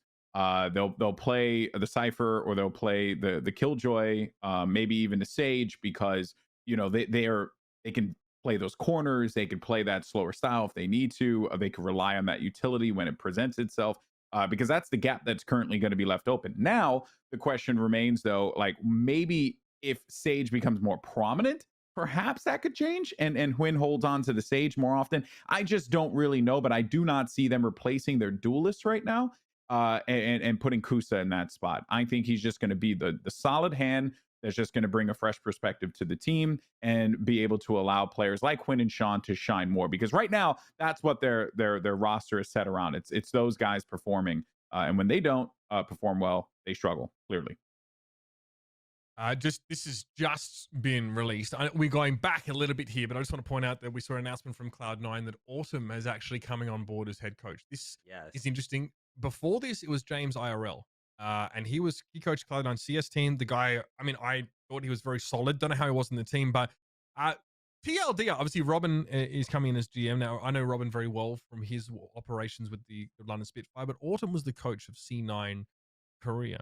I think this might also help, I think, Sunny sort of acclimate to the team as well, maybe provide like a sounding board and even translation. But I mean, this is fascinating. I think, in terms of strategy, South Korea has a really interesting Valorant scene, and the way they actually get value out of their utility is something I've always enjoyed watching a lot. I thought that C9 roster was unlucky, and the fact that it had to be dissolved, but definitely had potential. So that's just a little button on that one.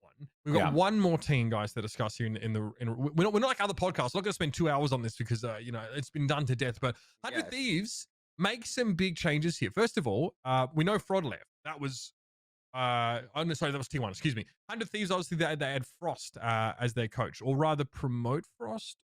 I want to say he was the analyst, I think, Hector, with this team prior to that, and now he is sort of their head coach. And I mean, what do we think about this? Well, I mean, it's confusing for 100 Thieves fans because there's 2 Frost now in 100 Thieves. So that's hilarious. Yeah, true. That's true. But, I mean, hey, right. He's been working, as the announcement said, he's been working with the team since last September. And he helped coach them to that championship at First Strike. 100 Thieves were down in the dumps up until that performance at First Strike. Here they are now. They're clearly one of the top teams in the game. I think that this is overall just a net positive, just continuing to confirm like what they already knew, right? 100 Thieves like to also keep themselves active on social media, so they like to ensure that they hold off their announcements so that this way they can get, some impressions and stuff like that. So I think that's more or less what this is. It's just them kind of holding off on it. They didn't really find a good time to slot it in, and they got the slot, and now they just put it in. That's really who was the head coach before him? Who was 100 Thieves head coach before Frost was announced? I don't recall. Not sure. Maybe they didn't have one. But apparently he was coaching them First Strike. I wonder if he was with them before that as well. Well, I know smartest team in the game. I know this guy because Frost, I think, was GM or involved with Flipside Tactics, the org, for quite a while, and he was involved in like a Stats Hub project or something like that. I think this is really interesting. I think Frost is going to actually be giving a much more like, not Moneyball, but much more analytical sort of approach to how this team operates. Like, you already have very well conditioned, experienced veterans on this team, right? Like you have Nitro, Steel are there. You don't need like someone to whip them into shape. You don't need a fraud for this team, right? These guys aren't that much, newer than someone like him is. What you maybe do is someone to give you that extra insight and allow you to identify gaps in your strategy or play that maybe you wouldn't have seen because you've glossed over the same piece of paper too many times to actually make out the detail on it. So this is great. I mean, it feels like 100 Thieves maybe having a slow content day. I wanted to announce it because I don't know who was coaching them beforehand. Maybe more interesting is that we have a bit more of an idea of who the stand-in for Nitro is going to be. It's going to be Silenx, which is, I don't know how much you guys know about this guy, but I remember it was way back. It was like First Strike qualifiers. You remember a team called Sakura Storm? Silenx was on this roster, and I remember watching them play against Sentinels. And Silenx was ripping Sinatra's face off every time on the first, like on the first ego challenge every sort of round. So I don't know much about Silence outside of that. I just remember the name because I found it was quite strange. But was it like Haven or Ascent or something? He was just dominating. I think they still lost that series, obviously, but it sounds like a young mechanical, god that they're bringing in here, which is a different flavor to what we, get with Nitro, I think. I take a little young gunner to put up on that team until Nitro's gone. You think about it, like putting a little crackhead in Nitro's role that's a good little fit for that team. Meanwhile, Why do you right? always say crackhead? I don't understand why you always use that term. I don't know. It's just the Gears of War in you, bro. You just can't get it out. You literally can't get it out. Oh, I Lord, scratched have my mercy. arm laughing. No, I mean, it's gonna be short lived. It's gonna be a good fit. 100 Thieves is gonna be okay. Congrats to Nitro. Yeah, and this is actually going to raise Silence's stock up considerably as well, which is good for him. I think like playing for a team like Secure Storm, nice, right? It's like Moon Raccoons. Unless you have a team that is constantly showing up out of groups or in top 8 matches or whatever, you don't really get an opportunity to be able to make your name outside of moves like this. So I think this is great for Silence. It's only going to help him moving forward. This is kind of like what happened with Asuna early on, where like he was, one of those players that you knew about. Everyone saw him on the ladder. They're like, oh, this kid's pretty nasty. And then in he comes with this Immortals lineup, and he's like a god. Like he's doing things that just shatter your brain. And it was only until that point when in 100 Thieves and they got these veterans, and they're saying to ourselves, do we build a team with CS veterans that we know will work, or do we try and just get some young players to do what we need to do and what needs to get done? And that is exactly why you get a player like that on your team. Same thing here for Silence. He's only going to benefit from this. It's going to be great for him. And moving forward, I mean, I think the world's his oyster at this point, depending on what happens with his team, especially with how much movement's been happening prior to VCT. This is great for him. Yeah, I mean, I think it's a similar thing that Shanks got to experience as well, like ringing in for a team last minute, putting up a good performance, kind of put him on the radar, I would say, for an NRG pickup. I think he's kind of thriving right now. So I agree. Best of luck to Silence there, and sorry to Beast Coast who lose him in the interim, but that's the way it goes. We'll see what happens. Like I mentioned last week, I won't go on about it, but having a kid is a huge lifestyle change. Your life doesn't go back to normal. So hopefully Nitro's got family around that can sort of help out, because if he's going to be screaming like 6 hours a day or whatever and playing, then that's like extraordinary circumstance for a new father. I'll say that much. I mean, speaking of fatherly people, I don't think he has any kids that we know of. Maybe he's hiding it from us. Vansilli, not here today. Obviously, we have Goldenboy instead. Vansilli is too good for us now. I mean, he got an agent all of a sudden. He started offering a rate that wasn't $300 a day to cast, and all of a sudden, OSOE. He's out there with Puckett, Fallout, and Frodan getting involved in Valorant casting. So good on him. Hopefully they have a way to stop him from going on his rants about Null Penky or some team that no one really cares about. But he's going to be mixing it up with the best today. And he has promised this, guys, no more math on stream. Thank God, man. Because he's had issues with that in the past. I'm not going to talk crap here because the New York public education system failed me miserably. So Van, I'm with you. Papa, I totally get it. You're not good at math. Same me. I like, how hard it is when you got to cast like Call of Duty, and back then in day one, you're casting Call of Duty. Game is already tough to cast as it is. But two, you also have to like know when it's mathematically impossible that the other team's not going to win. It's not easy. Okay, so I get it. I feel your pain, man. It's not fun. But this is a pretty obvious one, though. That's a pretty obvious one. 9-5. I don't really understand why you guys have problems with math on. I mean, people do all the time. Oh, it's so bad, yo. But yo, I want to show love to my boy Vansilli, right? I want to show love to Dunab Pete, because Vansilli coming in the first strike, people don't know this, but like Vansilli has a chip on his shoulder, man. Like he is passionate about Valorant. Vansilli, he breathes Valorant. And the one thing he wanted to do was just to make a statement. He wanted everyone to know that, you know what, I've been casting for so long, and I just want people to understand that, when you think about the big names in esports, my name is going to be in that conversation. And I'm not going to tell you to put in the conversation. I'm going to show you. And week in and week out, my man has been doing these gigs, and he's been crushing it. So, hey, good luck to Vans out there, man. I'm going to make sure I support him in the chat. Yeah, I mean, the WSOE tournament has actually been a ton of fun. Obviously, that's where we got to see, Cloud9 White find some success in the qualifiers. 3 p.m. PT is happening today. We're starting the semifinals. You get to see teams such as Big Frames, who are such a storied roster in the history of North American Valorant, go up against, Balanced Esports, and then the other semi is Elysium versus Down Bad. So shout out to Vansilli. I got this commission for him. boy. This is basically the rate that I would get to do a community stream. I used that money to actually commission a photo of Vansilli instead, because I mean, we all feel much better looking at this than looking at that. So good luck to you, Vansilli, and have a great tournament, and we'll see you back next week with some more action. Ladies and gentlemen, we're going to go to a break, but when we come back, we're going to talk about the Red Bull EU home ground tournament. We're going to preview VCT and much more here on Valoranting. Stick around. We'll be back in just a moment.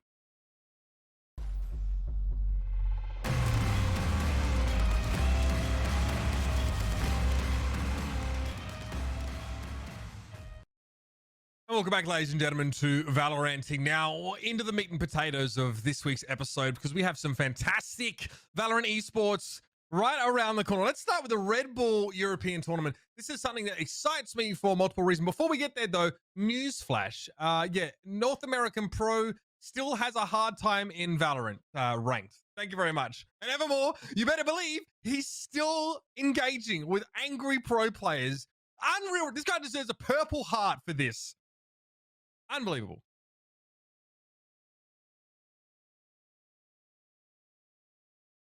My mic was muted, but you know what? That guy is great. He is persistent. No. So there's one thing that I have a belief in, and Riot's doing it well right now, especially with this guy, to where if you want to express something to the community so they can understand it, especially the pro players, have a spokesperson.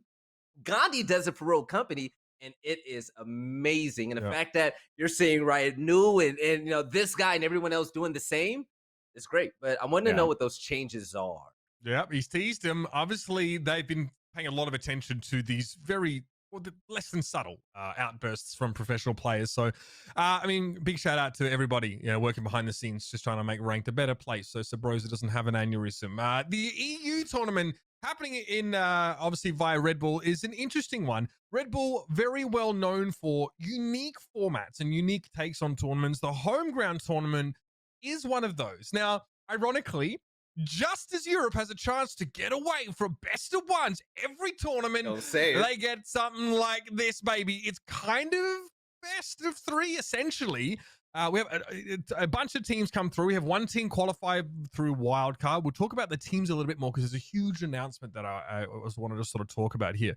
But basically, the teams pick a home ground map, I think. And if you lose both home ground maps in a series, you lose instantly. So basically, you have to win either your home ground map or the enemy teams to be able to play the rest of the series. So that's the tweak. Always, Red Bull always have a different take on stuff like that. Which is fun. I mean, I just did the To the Skies charity invitation with modifiers every round. That was interesting. So it is still, though, it's a pretty hefty tournament by European standards, which has been a little bit quiet. And we're seeing, teams like Team Liquid, NIP with this awful rebrand. Footballers too, as well. I think one of the top Turkish rosters, and they're not the best though. So still a good chance to see them perform. Obviously, Guild, Summon, Frenzy Go Kill, by the way. It's Brams's team. I'm pretty sure this is the Vitality roster that was supposed to be getting formed. And the TBD roster is obviously a roster right now under the moniker of Monkey Business. But Haley Wolf Thoughts, who's a controversial journalist in the Overwatch scene, has actually managed to uncover a little bit of information. This is OG, Red Bull OG. This is their foray into Valorant. Shut up.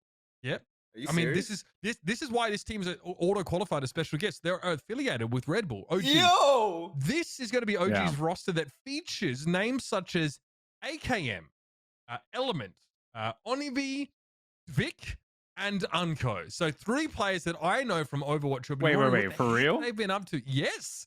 That is serious? That is what this team is. That is what his roster is supposed to be. This monkey business roster.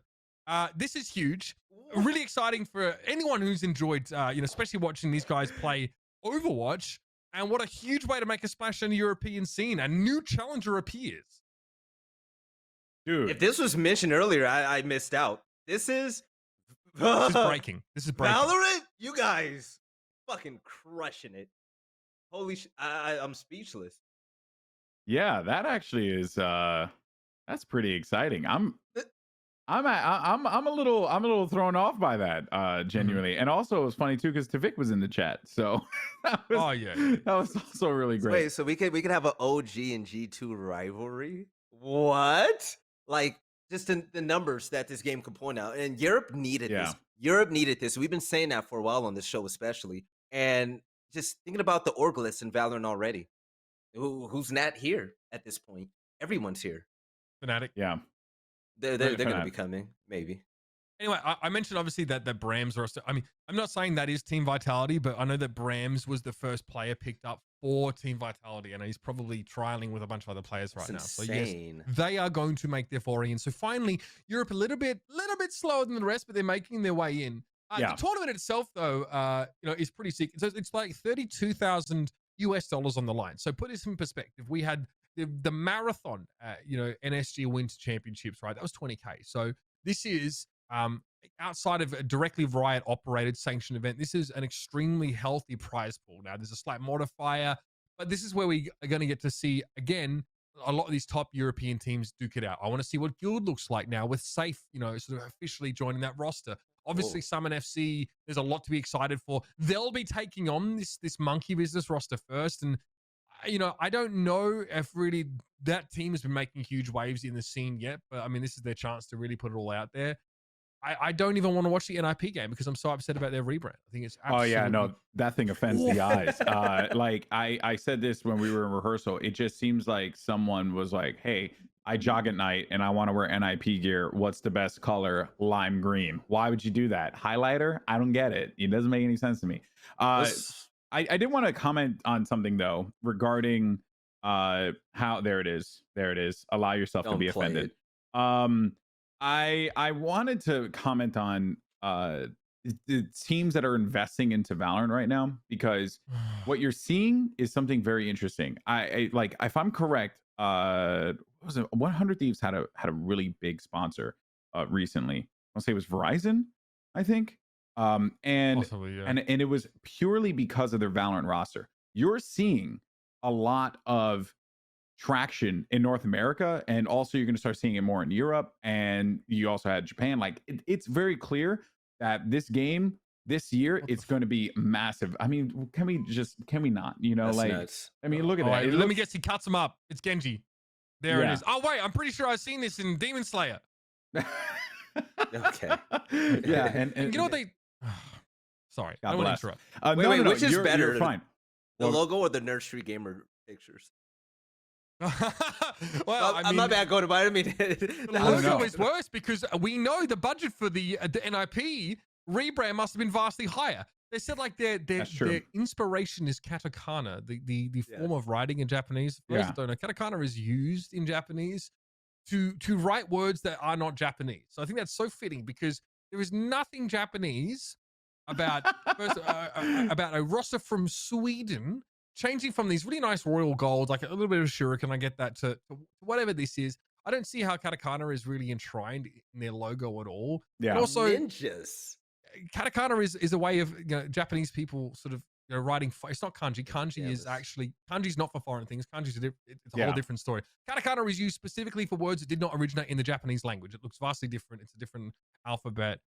It's like for saying Mitch in Japanese, for example. So I don't, whatever, man. I don't understand their vision. I like why every gamer product is like neon green and black. Like it's done to death. Why not have some royal gold in the mix? Would you rather it be a shield? Would you rather it be a shield though? Because remember when we went through that phase and like every logo was a shield, So because I remember Overwatch League, and I saw almost every single logo for the Overwatch League, the first like versions of them, and like I think maybe half of them were shields. So I'm kind of, hey man, Ninjas in Pajamas, do your thing, but I do think that they're going to switch to gold. Do your thing out of eyesight. Do it away from me. Yeah. You know what I mean, like actually don't. Anyway, we'll get to see them play. That's a roster that we're still sort of developing our opinion on. Okay, who wins then? Who looks the best in this Red Bull tournament? G2. Oof. No. Shit, man. Uber, where did you go? All right, Uber's gone. It's like God damn it. You know, I think G2 are still the best. You know what? Losing one event isn't going to tell me that you're not the best anymore. Yes, they've made a team change as well, but the way Mixwell looks at the game, and I watched a lot of Mixwell videos. He's very fucking smart when it comes to approaching this game. He gives me 100 Thieves vibes, just the way where he just thinks things out textbook. You know, if something's happening here, he has situationals in his head on how to attack that and counter it. I still think G2, Artist, everyone else on that roster, they're going to bring it. They have the coaching staff, they have the org behind them. And I think that losing first strike is going to light a fire under their ass, man. It's going to light a fire, Mitch. And I don't think anyone else is ready. I'm still upset, though, that my early prediction of FunPlus Phoenix overcoming G2 and becoming the kings of NA hasn't happened. I mean, not NA, but EU hasn't happened yet. But that's going to be a team that I want to watch the most still. I think they still have the most. I mean, potential FPX still conspicuously absent from this particular tournament. Yeah, so I was going to say. See them here. Wait, they're not there? They're not in it? FPX aren't in this tournament, no. Oh, my bad. Yeah, fuck everything I just said then. I thought they were. Yeah, I that's actually a little That's odd. odd. FPX I isn't here. assumed. Yeah. I mean, And, look, and it like was... Summon is, you know? Well, like, they're right, they are, goddamn. I mean, Heretic's also missing from this event. Yeah, there are a lot. You see, this is the problem I have with EU tournaments, man.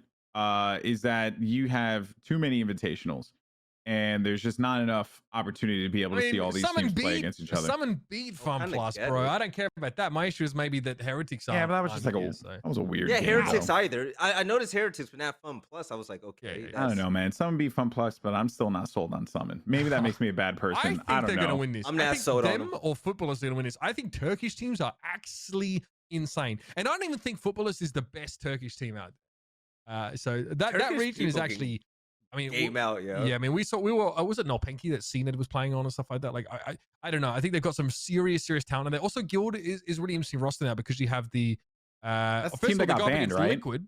What's that? That was the team that got banned, right? Because they did the illegal thing on Ascent.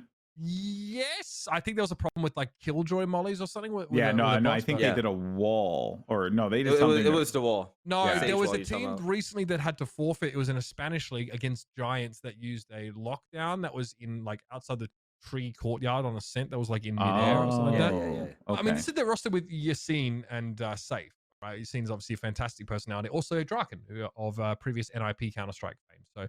So. I want to see how that project's developing. This is where it's at. If you like European Valorant, I mean, you are not missing a second of this particular tournament. It's going to be good games. It's going to be good games no matter what, right? I think like what one thing we needed is I always say this: we need more third-party events that are of this stature, that have brands like Red Bull coming in that will just continue to validate how great this game is. While I am apparently, according to the chat, someone said FPX denied. Mr. Pluto said that, and Mr. Pluto also seems to be very cued in on the EU scene. Seriously. So obviously that is unfortunate but understandable. In regards though to like how this all plays out, I mean, I do think that it'd be foolish not to pick G2 at least for the finals. I agree. I at least will give G2 the finals. And I was wrong on Summon, but you know what though? We've seen, look what happened with Quantum Cup, man. 100 Thieves won that, or 100 Thieves won first strike. It's Quantum Cup though, man. And then this is like a weird format too, So like, it's more than best of ones though. It's the closest Europe has gotten to legitimate best of three series that I've seen. The glimmer of hope of competitive integrity, it's there at the end of the tunnel. They just have to fucking get through this weird home ground map nonsense. Yeah. I wonder if they're gonna have like the talent in the studio and whatnot. It would be dope to see like their tier 1 talent like Pansy and all them like backing at it. Have they announced talent yet? I don't know who's casting this. I have no info. I would have to assume it's the usual suspects, and like then your Mitch man and your I like that though. They keep consistency with like what's been going on with like their highest level of play. It's pretty dope to see. Like I'm starting to like fall in love with the European like squad a lot. For me, it's always Japan. I love watching Japanese Valorant. I don't know. Okay, they actually do. They have the lineup here. So Frankie Ward's going to be hosting, which is great. They've got Pansy, Hypok, Mitch Man, and Banks. So looks like that's solid. Does Europe not have caster competition right now, bro? Let me go to Europe, man. That's all. I'll go to Europe and work with all those amazing people. I don't have to compete in the fucking caster challenge to actually cast something in Europe. I'd rather do that than cast for $300. So turn up, dog. Dude. I mean, I'd have to dance for the King's Court. God damn. Hey, Goldenboy, we did first strike, and I thought I was chilling. Yeah, no, no, I'm probably Back to not the Hunger casting Valorant Games, this year. Oh, Lord have mercy. Yeah, that's a sick lineup, man. This lineup's great. I'm obviously always excited to see Pansy and Frankie involved. I was actually Pansy's co-caster in Counter-Strike for a good spell, and that was some She's so of good. the more fun games that I've ever had. So she's top talent. Lauren is that'll be great unmatched. She's amazing. First strike, Pansy. She was my favorite out of everybody in any region. She destroyed that G2 game. She's too good. Let's crack on a little bit here. Let's talk about something a little bit closer to home, right? The Valorant Champions Tour is starting soon. It's been announced, and congratulations to Nerd Street Gamers, who will be running the North American portion of that. We look forward to see how they bring that tournament to life. Riot, though, has already started bringing it to life with some great promotional material, right? I love this. This kind of the VCT first class, right? They are essentially mythologizing a selection of players from each region to sort of celebrate, to give them a title, a moniker. This is fantastic. This is so. I used to kind of do this for Overwatch League Grand Finals. I'd mythologize a couple of the players and I'd build a storyline around it when I was casting. But like, we get to see, I mean, the players are getting their own illustrations, and they all sort of look very similar to their like play style. This is a ton of fun, and I think it's an incredible way to immortalize some of our front runners in terms of global Valorant players. Yeah, I'm hyped for my boy Laz, man. Absolute Jupiter. You know, like I said, I like Japanese Valorant, and he's also the only member of Absolute Jupiter that followed me back. So you know, but no, they're actually fantastic. Like, this was just a really, it's a good idea, and it's not just a good idea, obviously, because it promotes these players, but it's also a good idea to educate the audience on Valorant. Riot has a very, very large audience of people who come from, whether it's the League of Legends side, Legends of Runeterra, or Teamfight Tactics. They have a lot of people that are like in that Riot Games ecosystem, and it's just good to educate the audience on who, you know, some of the top people that they should be looking out for. Also providing material to educate the audience as to like what the game of Valorant is and how it's played. Because as much as I love Counter-Strike, and it truly is, you know, one of the greatest games ever made, the reality is that Valve really hasn't done a lot to incorporate the broader audience. When I first watched CS, I was like kind of confused. I understood the loose concept of it. This was like years ago, by the way. And, you know, like, it's not a hard one to understand. But then there are other things, like smaller details that come into play where you don't necessarily understand why they would do the thing that they did. And I think like them releasing these instructional videos and showing the fans like who the players they need to be looking out for helps the audience accept the game's complexities a little bit better, and then thus we have a healthier, stronger game in the long run. That's my pie in the sky. That was beautifully said. Speaking of that, I mean, this let's tack on to what Goldenboy just said. Let's have a look at Asuna, who is one of the players highlighted in the VCT first class, who has his own commentary now of one of his sickest rounds in First Strike. Let's check it out.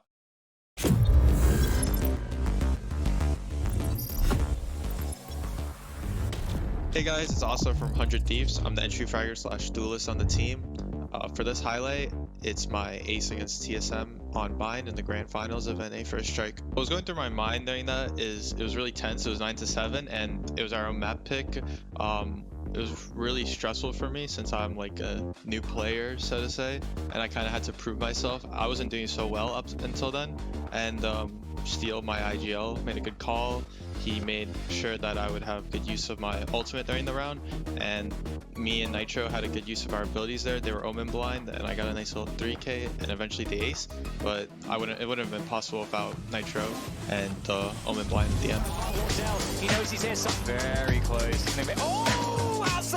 Bro, I want to point out something after this. And the curveball lands straight in Wardell's face, and there goes Asuna. He is devastated.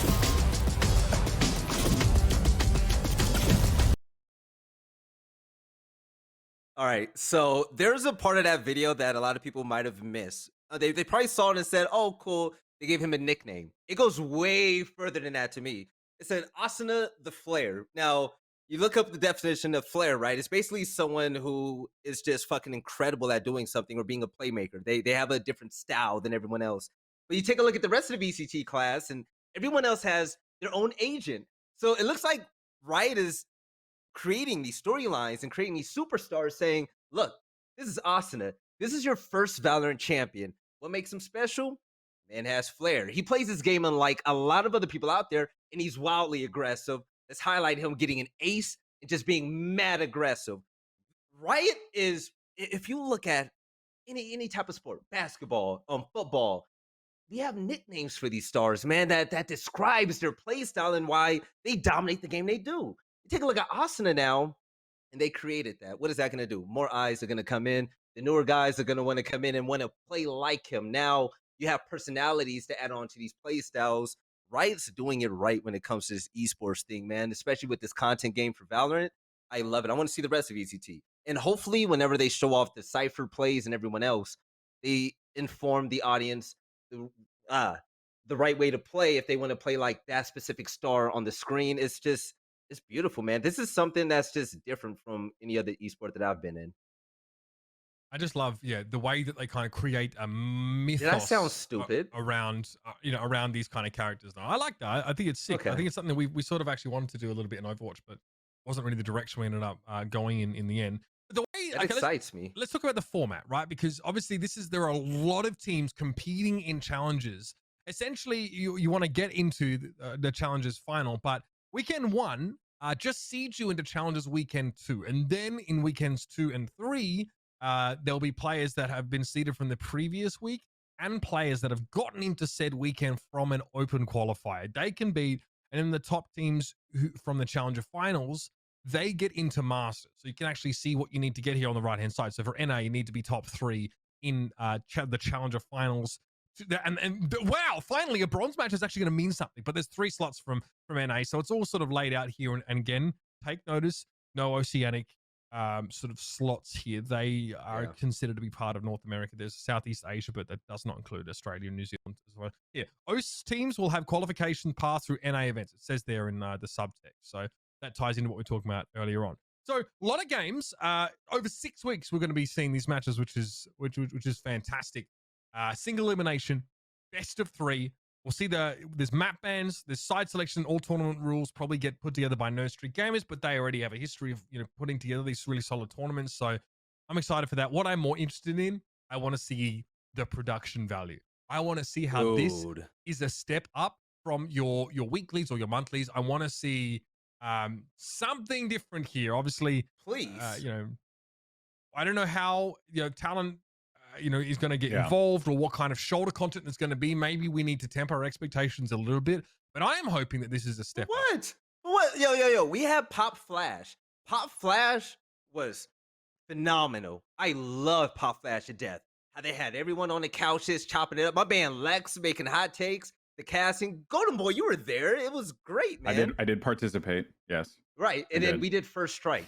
The production for First Strike, even just the hype before the game started, the player profiles, that type of content set a level of standard, man. So what I'm hoping is for challengers, I think it's funny because you actually have like tier 1 teams and challengers, but that's not really the way it is in other esports, right? We have challengers, masters, and everything else. I hope that they keep that standard high and that they blow expectations out the water.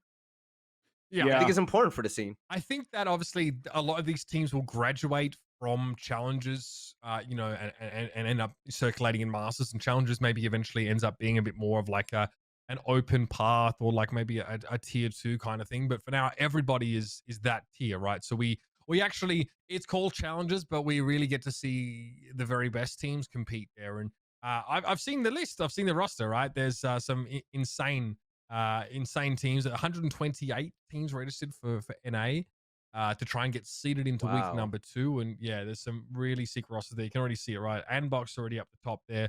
A couple really interesting rosters have showed up there as well. Sentinels is in there. Everyone you could think of. So you know what the top 8, top 12 may look like. I'm looking for upsets against a lot of these sort of quote unquote tier 1 teams and see who really gets to prove themselves now. And what is really a very open field.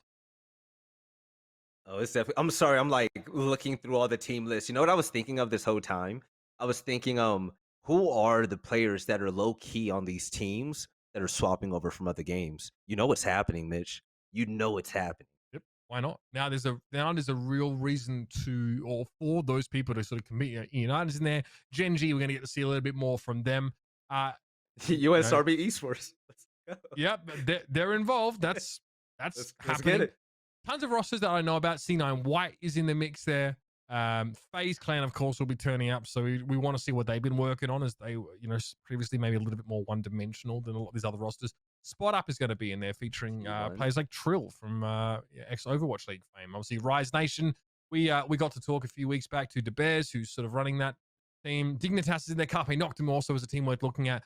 And there was a roster that really fascinated me in there that featured 2 names previously of Moon Raccoons. So we'll see what is going on. Something spicy is happening. I don't know. I put it in the Discord here. I don't know if we have it to hand right now, but it was here we go. Alexander and Temperature here on a roster called Diabolical Masterminds. Potter features on this roster. Now, let me think of synonyms for this a little bit, and you might maybe be able to piece together another org that is considering making their debut or making their foray into Valorant. Diabolical Masterminds.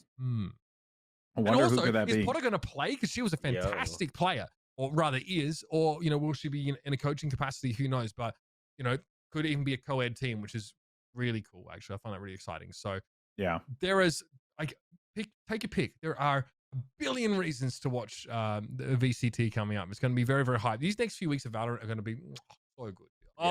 This literally goes right back to the thing I was talking about before, right? Where I had mentioned about how Valorant is it's at a boiling point right now. Everyone's trying to get involved in this game. It makes total sense. You have the support of Riot. You have the possibility for structure. You know, a really global system that they're going to be starting things with here. Like, this is a very, very good time to get into an esport. Like, the only other esport that I would even tell or even suggest that people would get into, like, if you're a new org, is like a Rocket League, for example, because there's a lot of movement that could happen there. But a game like Valorant is wide open. Player salaries are still relatively low in comparison to a majority of the other games that exist. And you have talent that are coming from all different games looking to just make a name for themselves. I'm not saying it's always going to work out, but what I'm saying is that there is a lot of potential here. So this is the scary part as well, because this could be a bubble that could clearly burst at any point in time. And Riot, and I think the audience, and this also kind of cues back into what Vel you were talking about, where it's like, how's the show gonna look? Is it even gonna be like, because, you know, we just came from First Strike that looked unbelievable. We're gonna get this Red Bull event, which, you know, no doubt the production's gonna be great. We had Pop Flash. It was another awesome tournament.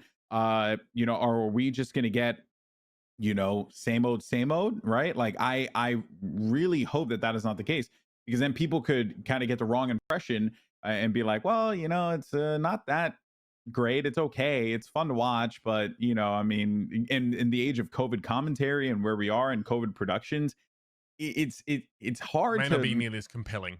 Yeah, exactly. It may not be something that is as compelling. So they have to be very careful. There's a high upswing, right? Very high upswing. But there also is a potential for this thing to crash down if people are not careful and expectations aren't tempered. Level of quality. I don't think that here's what I know about working with Riot in the past, is that I don't think there's any world where they go for a formalized league or a franchised system unless they see the required level of growth and growth potential over the next couple of years. You are not going to see someone come in with, you know, squeaky clean white Air Jordans telling every pro player they're going to have a Lamborghini and a model on their arm and sell them this sort of vision that they may have believed in but was ultimately unrealistic. You know, like having the conversation I have with Riot right now of, you know, they've been saying we're being very careful about this, we're being very you know, we're keeping an eye out and we're trying to understand sort of whether there is a need or a want for this kind of thing or whether it really makes sense. So franchising, I can tell you all about what the impact that has on a game, and there are good and bad parts of that. I think it really depends on what side of the fence that you're on. It doesn't scream stability and longevity, though, as much as some people might rush to believe. So I'm 100% to hear that there is caution that's being taken here, and hopefully that just remains the case and no one gets swept up in the hype and makes a bad decision. I'm just worried about sometimes you could be too cautious, right? You could have the Overwatch situation where they're just like, well, we're doing this thing and everyone else is, you know, go away. Right. And then you lose your entire tier 2 scene, because that's basically what ended up happening. And or, you know, I kind of sort of want to see them take the approach that Rainbow Six took, you know, or it was like a series of events, right? You know, things have kind of moved and shaken. A little bit of time has passed by, but they recognized where their wins were regionally. They went to those regions. They really highlighted how important they are, like Brazil, for example, for Rainbow, and Japan as well was another big one. So, you know, they knew where their strengths were, and then they jumped on those opportunities to maximize the support there. There is, you know, tons of potential. I also agree with you. I do not think franchising is going to happen. Not right now, but it is going to happen. Like, there's no world where Riot doesn't do this, because once, you know, the rich people come in with the pro teams, you know, like the professional sports organizations, they're going to want to, you know, a little piece of the pie. And what better way to do it than with a game like Valorant that truly, and I've always said this, has global market potential and global market penetration potential. Depending on what they do with China and Korea, because that's also a big question mark. China is a big question mark for me specifically. The game's not even out in China yet. I will say this, and I'm not going to call out a specific game. Like, I've worked a lot of different games, right? I'm involved in a lot of different scenes. Going into a franchise, it is very important that things go well, because that's going to dictate your viewership, your hype, and your momentum going into that franchise league. So I really hope Riot plays this close to the chest, because like the potential, especially what we saw like with First Strike and NA especially, is through the roof. Like, it's insane for a new game to have that type of momentum, right? So I really hope they play this close to the chest and they have their hands on a lot of things. Yeah, sure. All right. Well, that's VCT coming out real soon, so you should be getting excited about that. And to cap things off as well, it's not just us getting excited, it's also a lot of the players in the scene getting pumped up, maybe popping off a little bit here. We're going to take this opportunity now to finally look back over some of the biggest pop-offs we've seen from individuals in Valorant esports. Some fun so far. Some of these are absolutely hilarious. This is, I think this is Sam popping off. Obviously, this is at Pop Flashes. I think Shanks sort of ties things up here for Dignitas, and yeah, quite an energetic moment here. That is a bit of a death slam. I like that. I'm so glad that they piped this into the tournament. Sam is getting hyped. That's also the man with the living room of a person who came second in the Fortnite World Cup. Insane. So, homie's got a fireplace. You know, let's just relax. But this was great, though. I love this. Flashpoint never one to shy away. Basically telling them that you guys nailed this one. One more finger from you guys, and it's the same number of rounds he took against Sentinels. Yikes. That's top tier. I love it. I know who runs social for Flashpoint, and this is absolutely their voice. So nicely, it's not Monty, but it's someone close. Yeah. That was great. Obviously, Flashpoint. I mean, what I like about Flashpoint is why I want to see more from them, because they bring something fresh. They pay talent industry standard rates. Also, they just go above and beyond in terms of trying to make the production a compelling one. So yeah, hopefully they get more involved. Here's another pop-off for you. This one was a little bit more recent here. This is 100 Thieves getting the big dub there in First Strike. Big moment. Look at Dicey. You can't even believe it. Awesome moment. I mean, it was also great too, because they also had a little bit of that controversy too, where they were like, yeah, you know, the people are in the room with them as they're playing. This could be a problem, even though everything was relatively up to code. And then they just won anyway. And everyone's like, yeah, well, clearly that wasn't a problem. So just good moments. Good moments. I'm kind of mad we skipped a pop-off too of like Hiko calling out like, you know, Sinatra and everyone else leading up to that. And it's just like the explosion, people coming in, I was kicked out. That was great. I expected a more legendary pop-off. Yeah, it was obviously a sick tournament for them. And I mean, we still get plenty of banter. I mean, Steel and Sinatra have been back and forth over the last couple of days, and that's actually been incredibly good. We don't really have time for that today, but I'll try and retweet it. The most recent pop-off, though, is one that sort of made, we'll call it headlines in the last couple of weeks. C9 Whites, obviously the women's division of Cloud9's Valorant team, competed in the WSOE qualifiers, and they went up against a familiar foe in their first game. Let's have a listen to hear the final moments from Mel, as there was Cloud9 White versus Renegades. Oh. In kitchen? No, Dad, one more I'm not with you, Brad. Dad. Done. On anyone. Up next. Close. He's flanked. Hey, right one. Bombs down on smoke pile. Nice! Fuck off! We fucking win that game? Are you kidding me? Renegades is a tier 1 team? Fuck off! That's fucking cap! Dude, my girlfriend is yelling in the background. No, you did not get single digit by team match, you bitch. Get the fuck out of here. I That mean, is the my guy best. strong So legs good. on match point, by the way, trying to win. Mel popping off behind him. I mean, are we calling Renegades a tier 1 team? I mean, it depends who you ask, but still, that was a huge win. Unfortunately, C9 White don't make it through to the main event of WSOE, but that was just incredible. That was on Reddit, and I was like, oh my god, this is the kind of passion that I want to see. It's fantastic. That's the no, esports. fantastic. I definitely want to watch it. If Valorant ever turns into the esport where it's just suit and tie, we can't talk shit like that or pop off, I don't want to be a part of it. And the one dope thing is that is widely accepted in this community, right? To see Mel pop off like that, talk shit against Renegades. I don't know if they responded, but even if they did, it's like, okay, that was That's a lose-lose. You don't respond to that. What are you going to do? Exactly. Like, I mean, why is it us that get shit talk? Don't do that. It wasn't Renegades. wrong. Thank you. She won. It's fun, man. Be able to Yeah. express yourself. I hope more pro players in the future express themselves like this, man. Yeah, well, that was actually no easy feat as well, right? I mean, Renegades having just had a spot at First Strike, and they, you know, they've had moderate success. I will be honest though and say that I don't think they should have been in First Strike, and that was just a pure coincidence. You know, great things ended up happening for them at the right possible time, and they managed to get their way in there. Sure. Yeah. That said, though, you still beat a team that, you know, is quite formidable, and I think it's just only going to continue to uptick. Someone actually, I was streaming Pokemon, and someone came into my stream, and then they were like, "Yo, C9 White just beat Renegades," and I was like, "Really? That's crazy." And I was like, "Was it streamed?" And then someone said, "No." I was like, "Well, that sucks."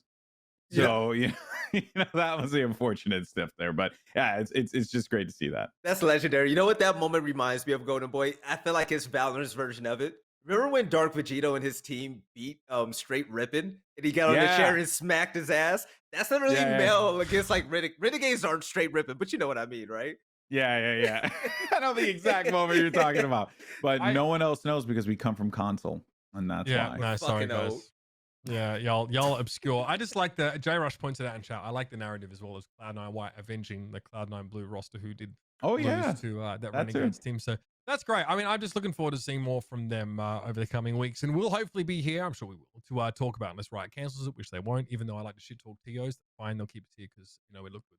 Thank you very much, by the way, Goldenboy, for coming on this week. It's been great to have your insight as well. Obviously, hope to see you remain much more involved in Valorant. And if you ever want to play a deck that's not garbage, hit me up on PDCGO. I've got tons of I've got suggestions coming out. Excuse you, sir. My Alolan Executor Rowlet deck is the tip. I love it. Okay, you're playing Egg amazing. Row? Okay, at least that's remotely meta. I'll play Egg Row. Okay. Velly, good luck to you finding a table to put your TV on, my guy. I wish you the best of luck in that search. Thank you, man. Hey, I'm gonna go to IKEA maybe tomorrow. I don't know. Maybe when my post invitational check comes in, I'll use it to get a TV stand. But you know, I'll be waiting. We look solid, thick, tight. Keep us updated with pics of your progress, my guy. Thank you very much, everybody, for tuning in. We're gonna be back next Tuesday, 11 a.m. PDT, with another episode of Valoranting. Until then, stay cool and enjoy all that Valorant Esports has to offer coming up. We'll see you next week.